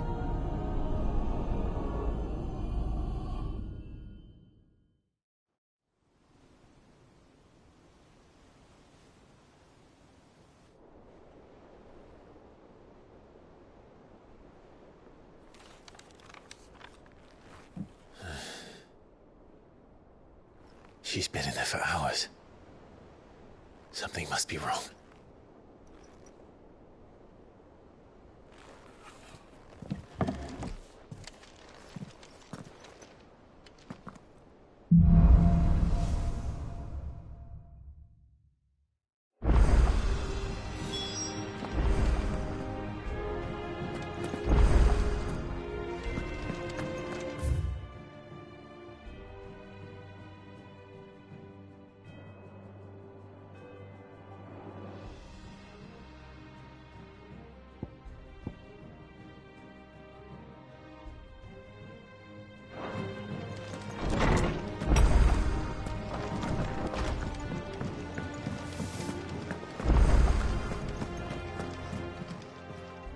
Is it business or pleasure? From what I hear, the Pope. Coin purse weighing you down?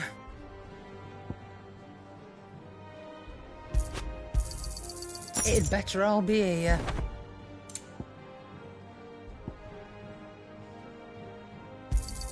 It's rubbing me blind, you know.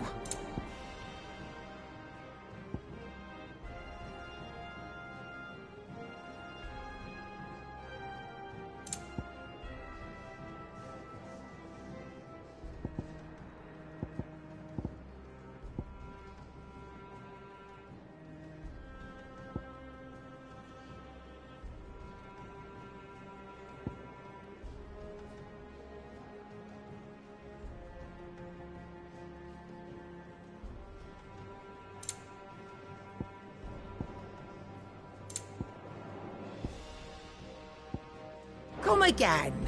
Or don't. I'm not much bothered either way. Clive? Must have been hot. I know how. So, what'll it be?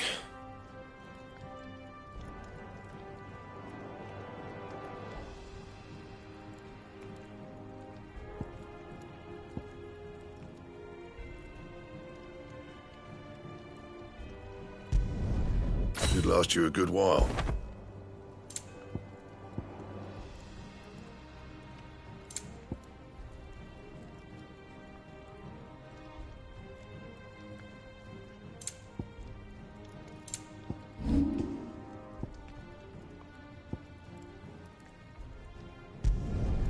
You can thank me later.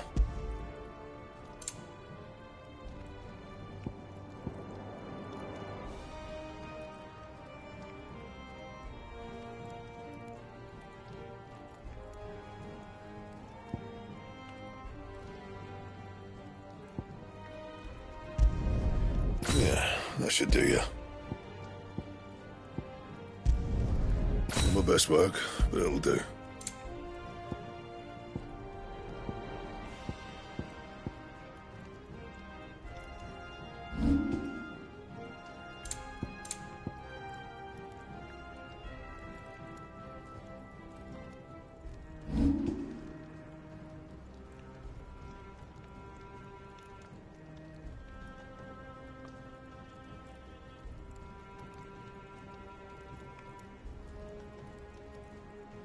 Anything else?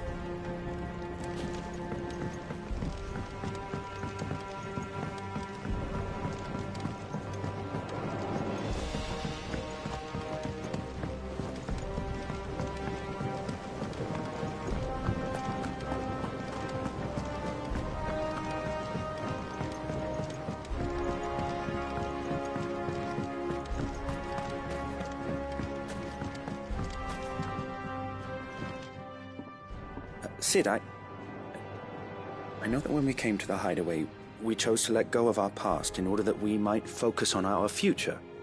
We did? Nonetheless, I was wondering if...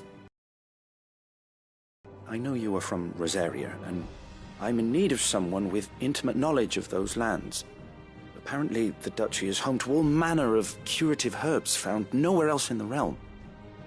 Among them is a flower called a Morganbeard that increases the potency of lesser medicines. I can't say that I've had much practice healing. My youth was spent in the Bailey. A shame. You see, the hideaway relies heavily upon medicines procured from afar. And when those shipments are late, well, it's our sick who suffer. If we could find this flower and learn to grow it here, we might save many lives. However, as you are well aware, Imperial occupation has rendered the roads unsafe for those like me, untrained in the military arts. Now, I'm not asking the busiest man in the hideaway to drop everything and make the journey for me, but if you happen to be in the Duchy on other business... Tell me of these Morganbeards, then. But of course. If my old tomes are to be believed, the flowers are bright yellow and as large as goblins' eyes. Oh, and they grow in the marshes of Sorrowwise. If I am to propagate them here in the backyard, I will require several samples, preferably of blooms which have already gone to seed.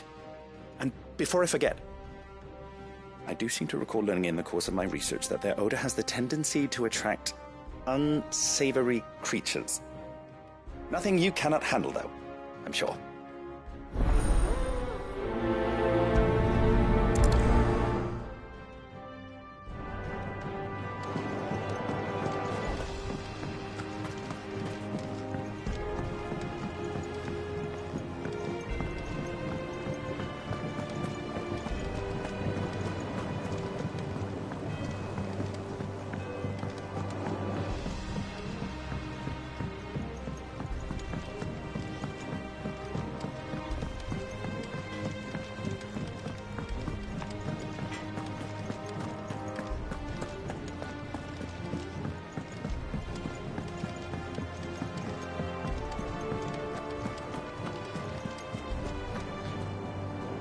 Oh, bother.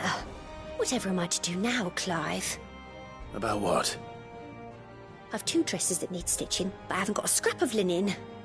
Those girls' rags are so threadbare. It's a wonder they don't fall to pieces. And we most certainly cannot have that. A certain amount of decorum must be maintained, even here at the hideaway. You wouldn't want the poor things going without decent clothes now, would you? Of course not. What can I do to help? Oh, aren't you a dear? You see, I've paid for 2 bolts of cloth from the drapers in Northreach, blue and red. But they don't deliver, not to places that aren't on the map anyway, so I'll need someone to take this receipt and collect them. And you'd have this someone be me? I would. And don't let them fob you off with anything less than what I paid for. 1 bolt of blue and 1 of red. I expect them both.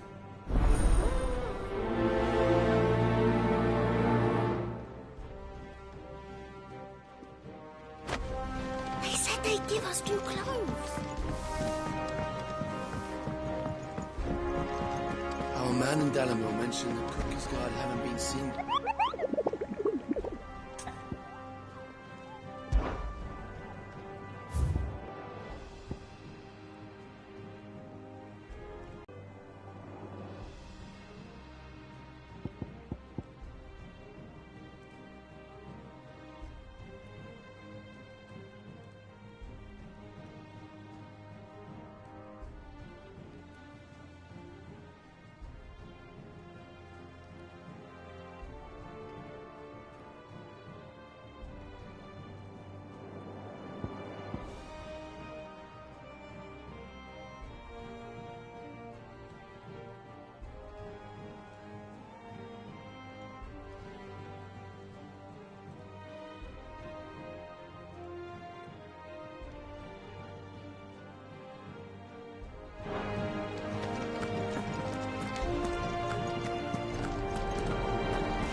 I've done what I can, but the rest is up to you. You need to start taking better care of yourself.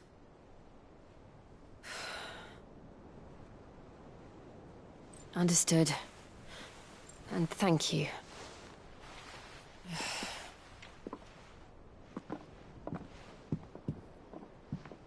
The curse has spread.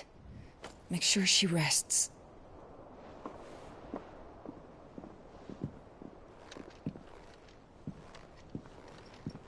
If it hurts, you can tell me, you know. I'll understand. I can bear it.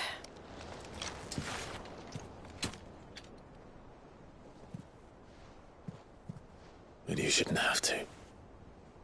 Not anymore. This isn't just your struggle, Clive. It's ours. And when we see how hard you fight, it inspires us to do the same. Or would you rather we left you to save the world all on your own? No. That's not... Ignore me.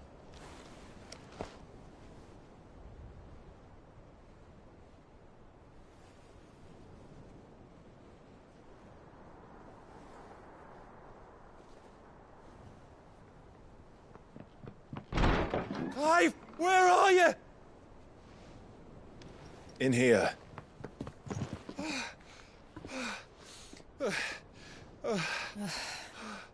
What's wrong? Rosaria's under attack. What?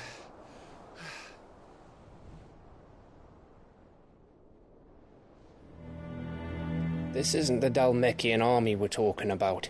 It's the Men of the Rock from Drake's Fang. Hugo Kupka's private guard.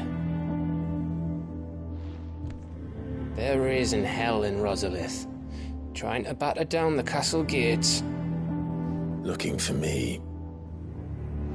Seems that way. Reckon old Hugo has finally worked out who Sid really is. Then this is just another trap. Ah, it's a trap, all right. The daddy of all fucking traps.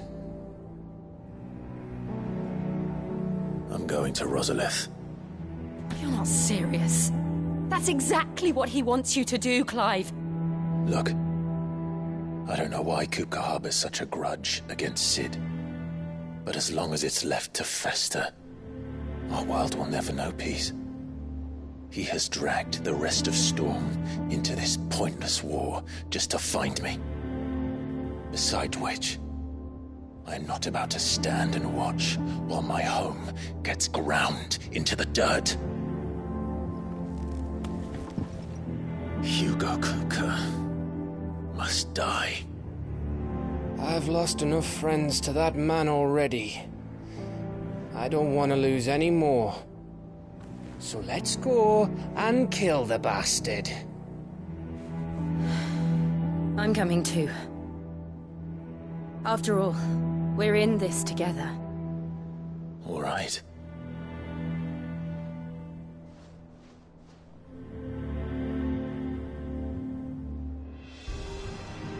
I should probably speak to Otto before leaving. We need to know what we're getting ourselves into.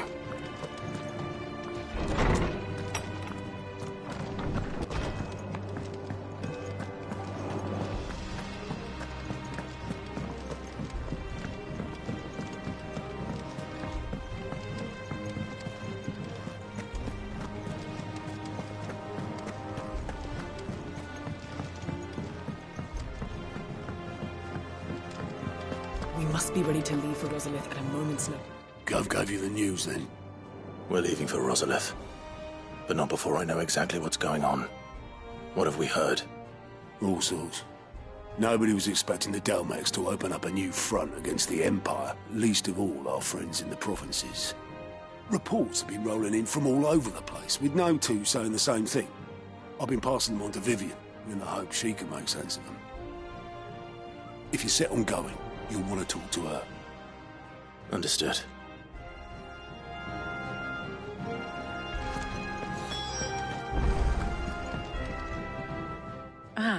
if it isn't my favorite pupil. Let's see now, where did we leave? Well, this is a surprise. My lectures are rarely so well attended. You know what they say? A little knowledge, can't hurt? We're going to Rosalith to deal with Kupka. What's the situation there? Whoa there, Lord Rossfield. I'm sure you're champing at the bit to return to your roost. But to fully understand the present situation, one must first understand how it came to be.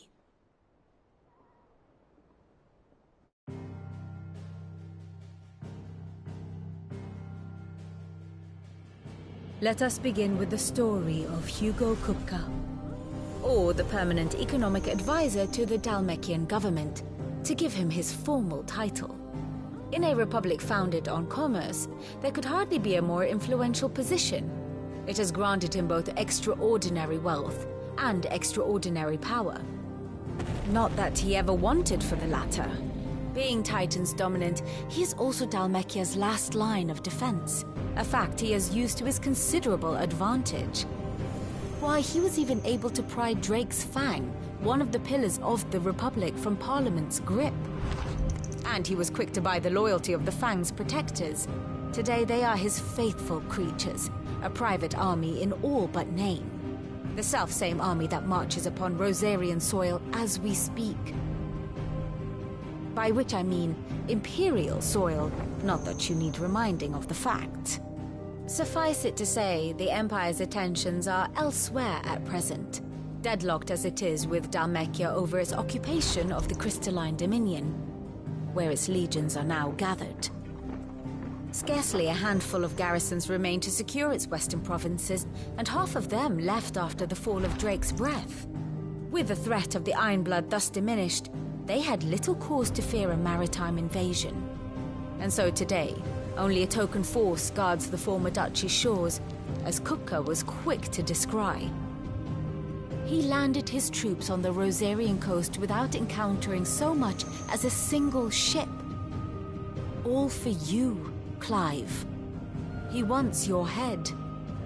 And so he and his men advance upon Rosalith, not to capture the province, but to draw you out.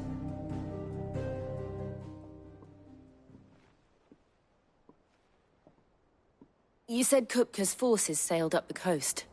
What of Port Isolde, then? Is the city safe? Quite, according to the Guardians of the Flame. The Dhalmekian fleet floated by without incident, but not without remark. When they learned Kupka's forces were making for Rosalith, our friends were quick to begin arranging the exodus of her citizens. And so the stage will soon be set for your heroic homecoming. Alas, it will be a more trying task to enter the capital than it was to leave it. Hugo's men hold Buet Bridge, despite the Imperials' repeated attempts to wrest it back from their grasp. And they were careful not to repeat the Empire's mistake in neglecting their coastal defenses. The seas around Rosalith are firmly under Dhalmekian control. So tell me, pupil mine, what do you believe to be the best route to Rosalith? The north. We cross the northern border near Phoenix Gate, then take the road through Stillwind down to the capital. Hardly the quickest route, but at least we won't be spotted. A little local knowledge goes a long way, and so must you. We'd best get a move on then. Oh, will you be going too? Aye. I've been waiting a long time to give that fucker a taste of his own medicine. I would have missed this for the world. All right. We should be on our way. Lead on.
Thank you for sticking with us.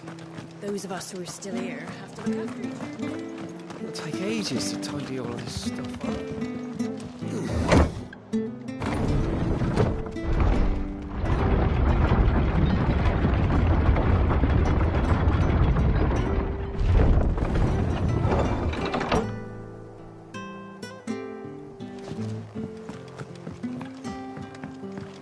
Sid.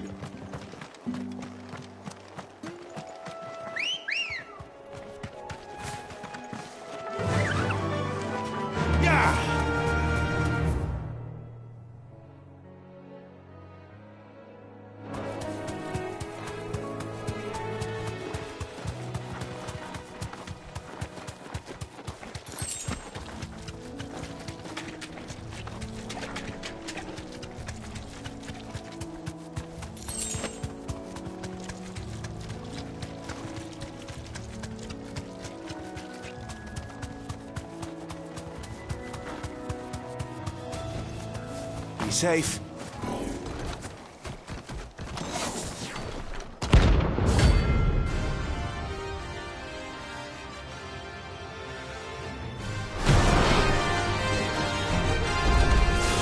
What the hell is this thing doing out of the ruins? Let's try.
From the ruins it came, and to ruin it returns.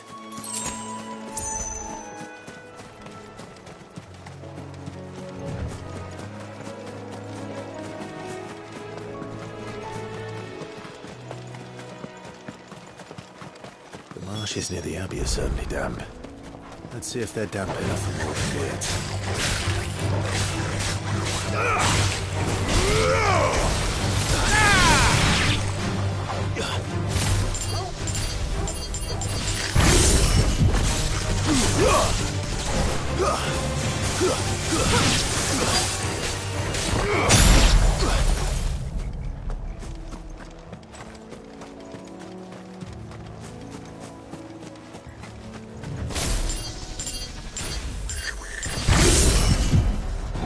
size of a goblin's eye. Not this goblin. It certainly wasn't wrong about them being attracted to the flowers, though. It's up!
Bright yellow.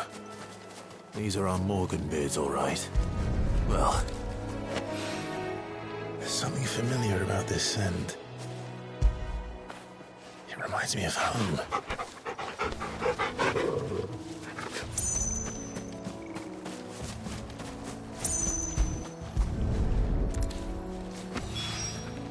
Hopefully this will be enough. I've had my fill of goblins.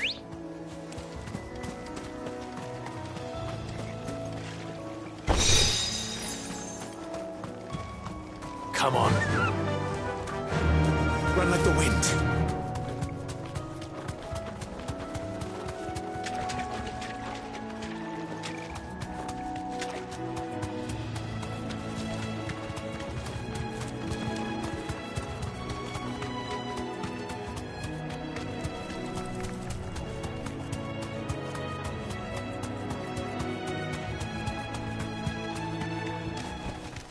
No need to ride from here.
Time to fight.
Thanks, girl.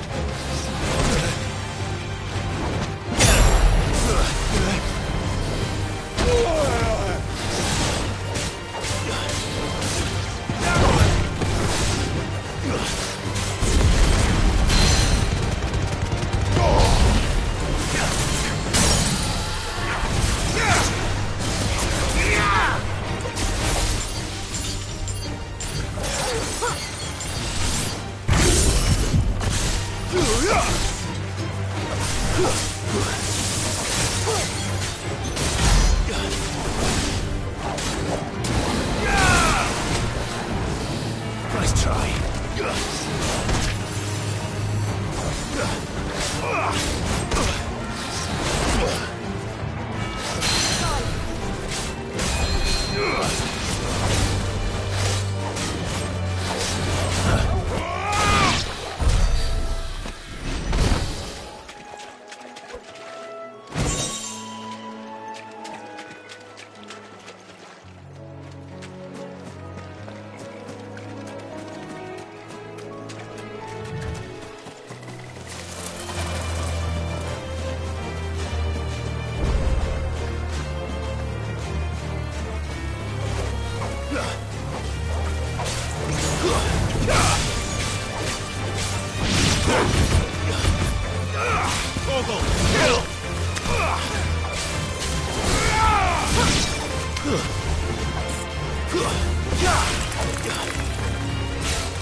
Good girl.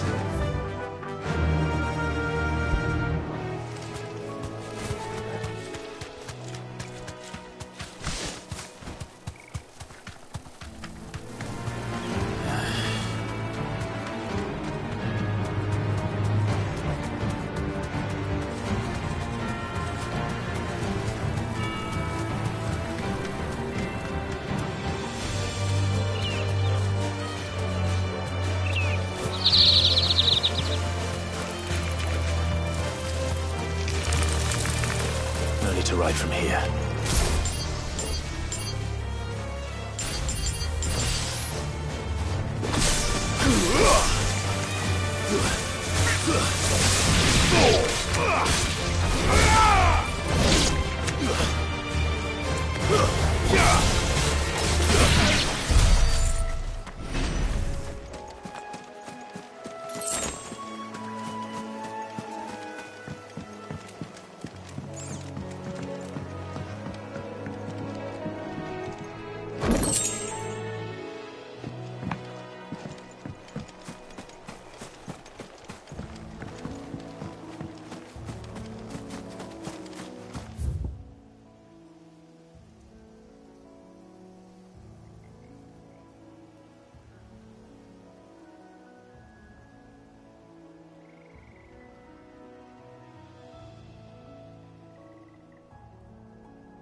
Keep them pilgers nice and chilled. Look at this place. We spend half a day. Let's hope the Draper has Hortense's cloth. Might I interest you in some swansdown? Perhaps some seersucker or herringbone? Just some linen. 2 bolts. Already paid for in full.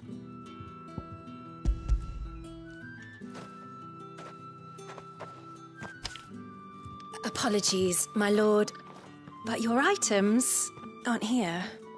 They were due to arrive on a caravan from Boklad, but there's been little traffic on the road these past few days. My mother thinks it might be bandits, but she always thinks it's bandits. It usually is. So I assume the caravan will be coming from the south. Yes, hopefully carrying all manner of spice and sundries. Wait, you aren't thinking of... Going to find it. That's exactly what I'm thinking. Oh, well then, be safe.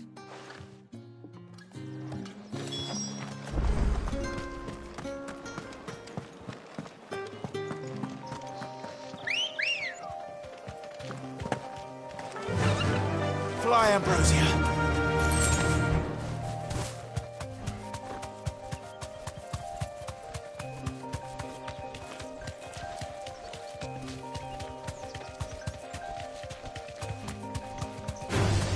Time to fight.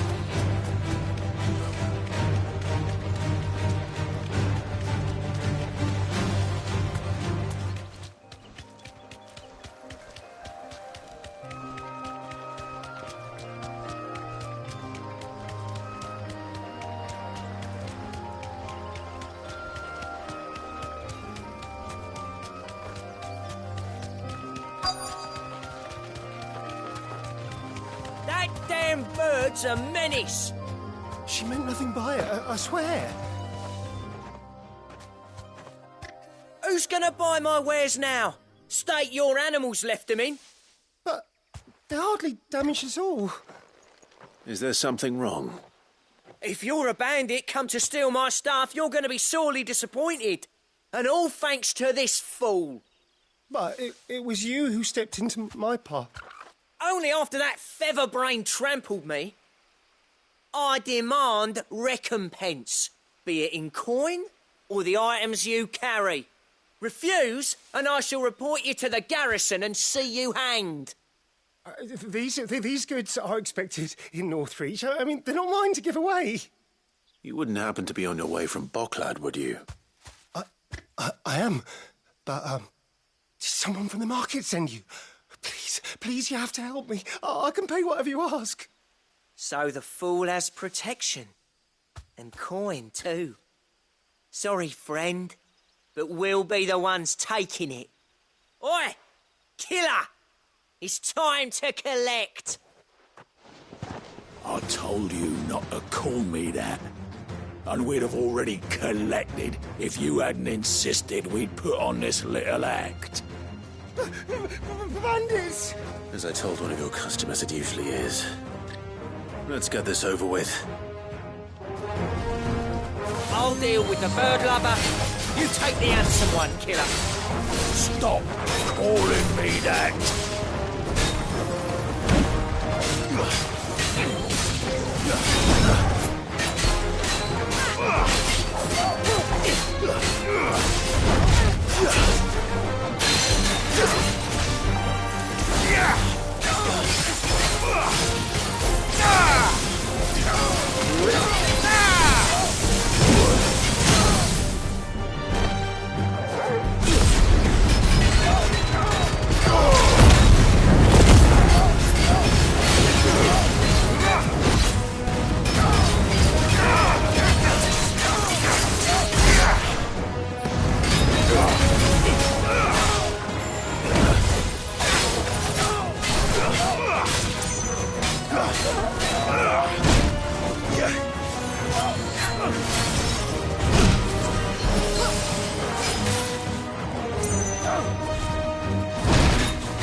All right.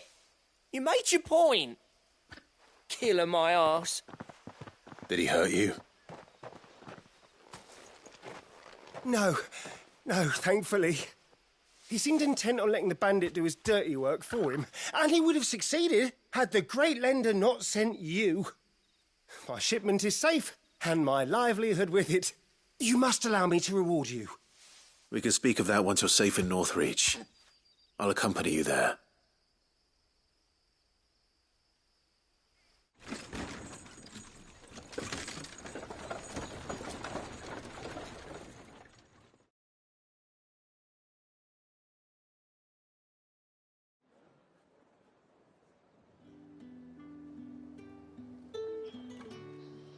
So you and my mother were right. It is always bandits. And were it not for the kindness of our free sword here, you'd be buying your order back from them at twice the price. Now, if you don't mind, I have a pressing appointment at the Vale before my return to Boklad. Farewell. Oh, I almost forgot. I suppose you'll be wanting your linen. You'll be happy to know both bolts arrived safely along with the rest of the delivery. I've also added a few extra lengths of our finest fabrics to the bundle. Free of charge. Are you sure? My mother would insist. It's the least we can do for the man who saved our shipment. That's that done then. Now it's back to Hortense with her cloth.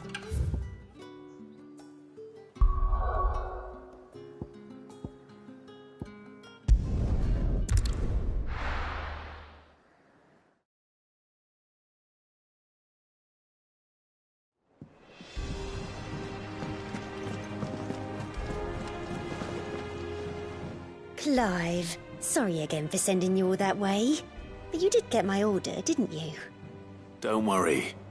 I have it. I believe this will more than satisfy your needs.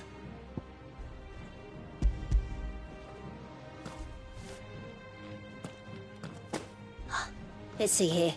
One bolt of red, one bolt of blue. What's this? I don't recall ordering any silk or velvet or... Is this gold work? Krieger's ghost. If that devilit of a draper expects me to pay for these... You needn't worry on that score, Hortense. They were a gift. For services rendered. I can always return them if you like. Oh, no. Oh, there's no need to be hasty now, Clive. I'm sure I can put all three to good use. Speaking of which one's most to your liking? I don't know.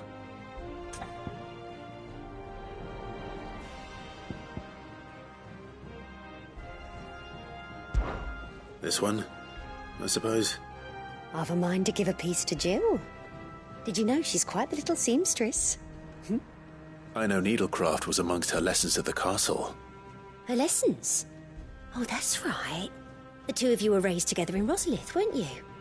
Not quite together, but when my father put down the uprising in the Northern Territories, Jill was taken as a ward to ensure that her father, the Silvermane, would keep the peace. She's an honest-to-goodness princess then, isn't she? I could tell, you know. Some people just have that air about them. Not many round here, mind.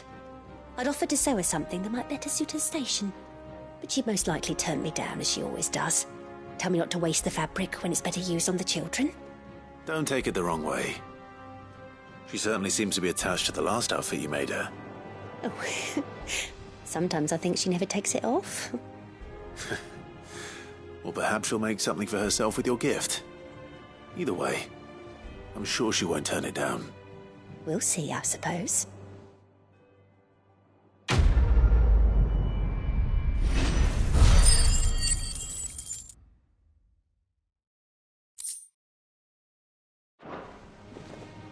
Lady Hortense said she'd give us our dresses soon.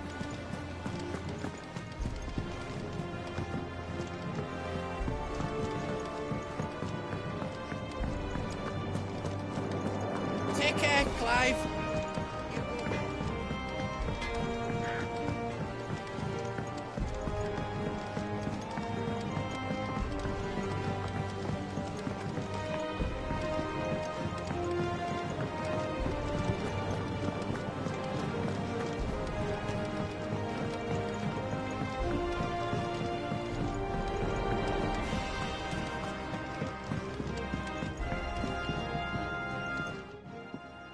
It is rare that we see you so often in the backyard, Cid.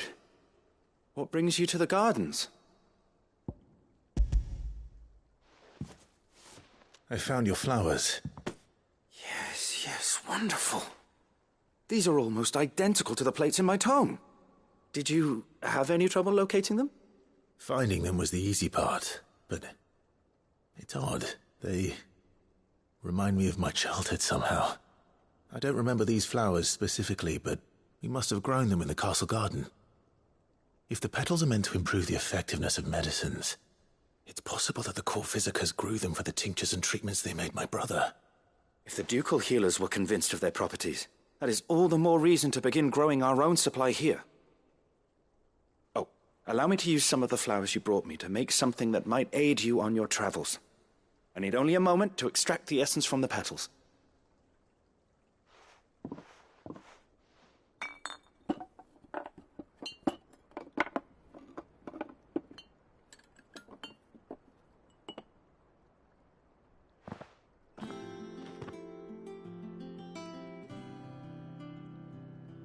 And here we are.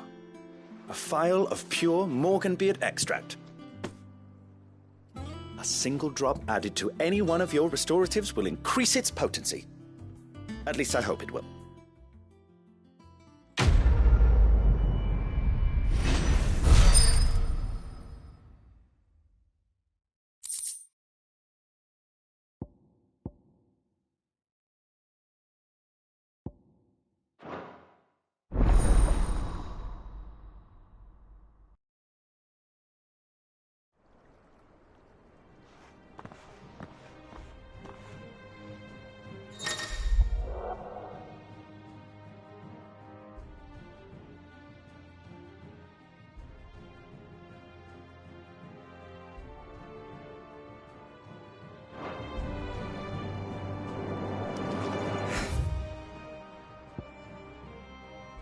Let's see about planting those seeds then.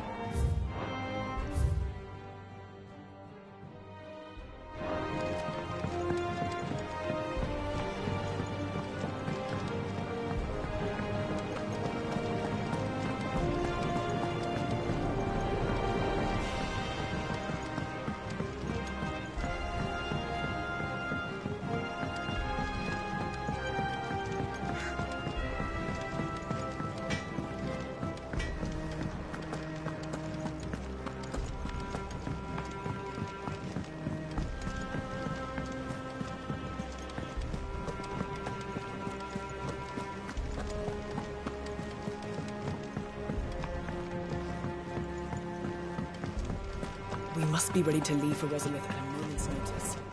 Don't worry. Oh, I wasn't expecting you back so soon. Your benefactors are a generous lot.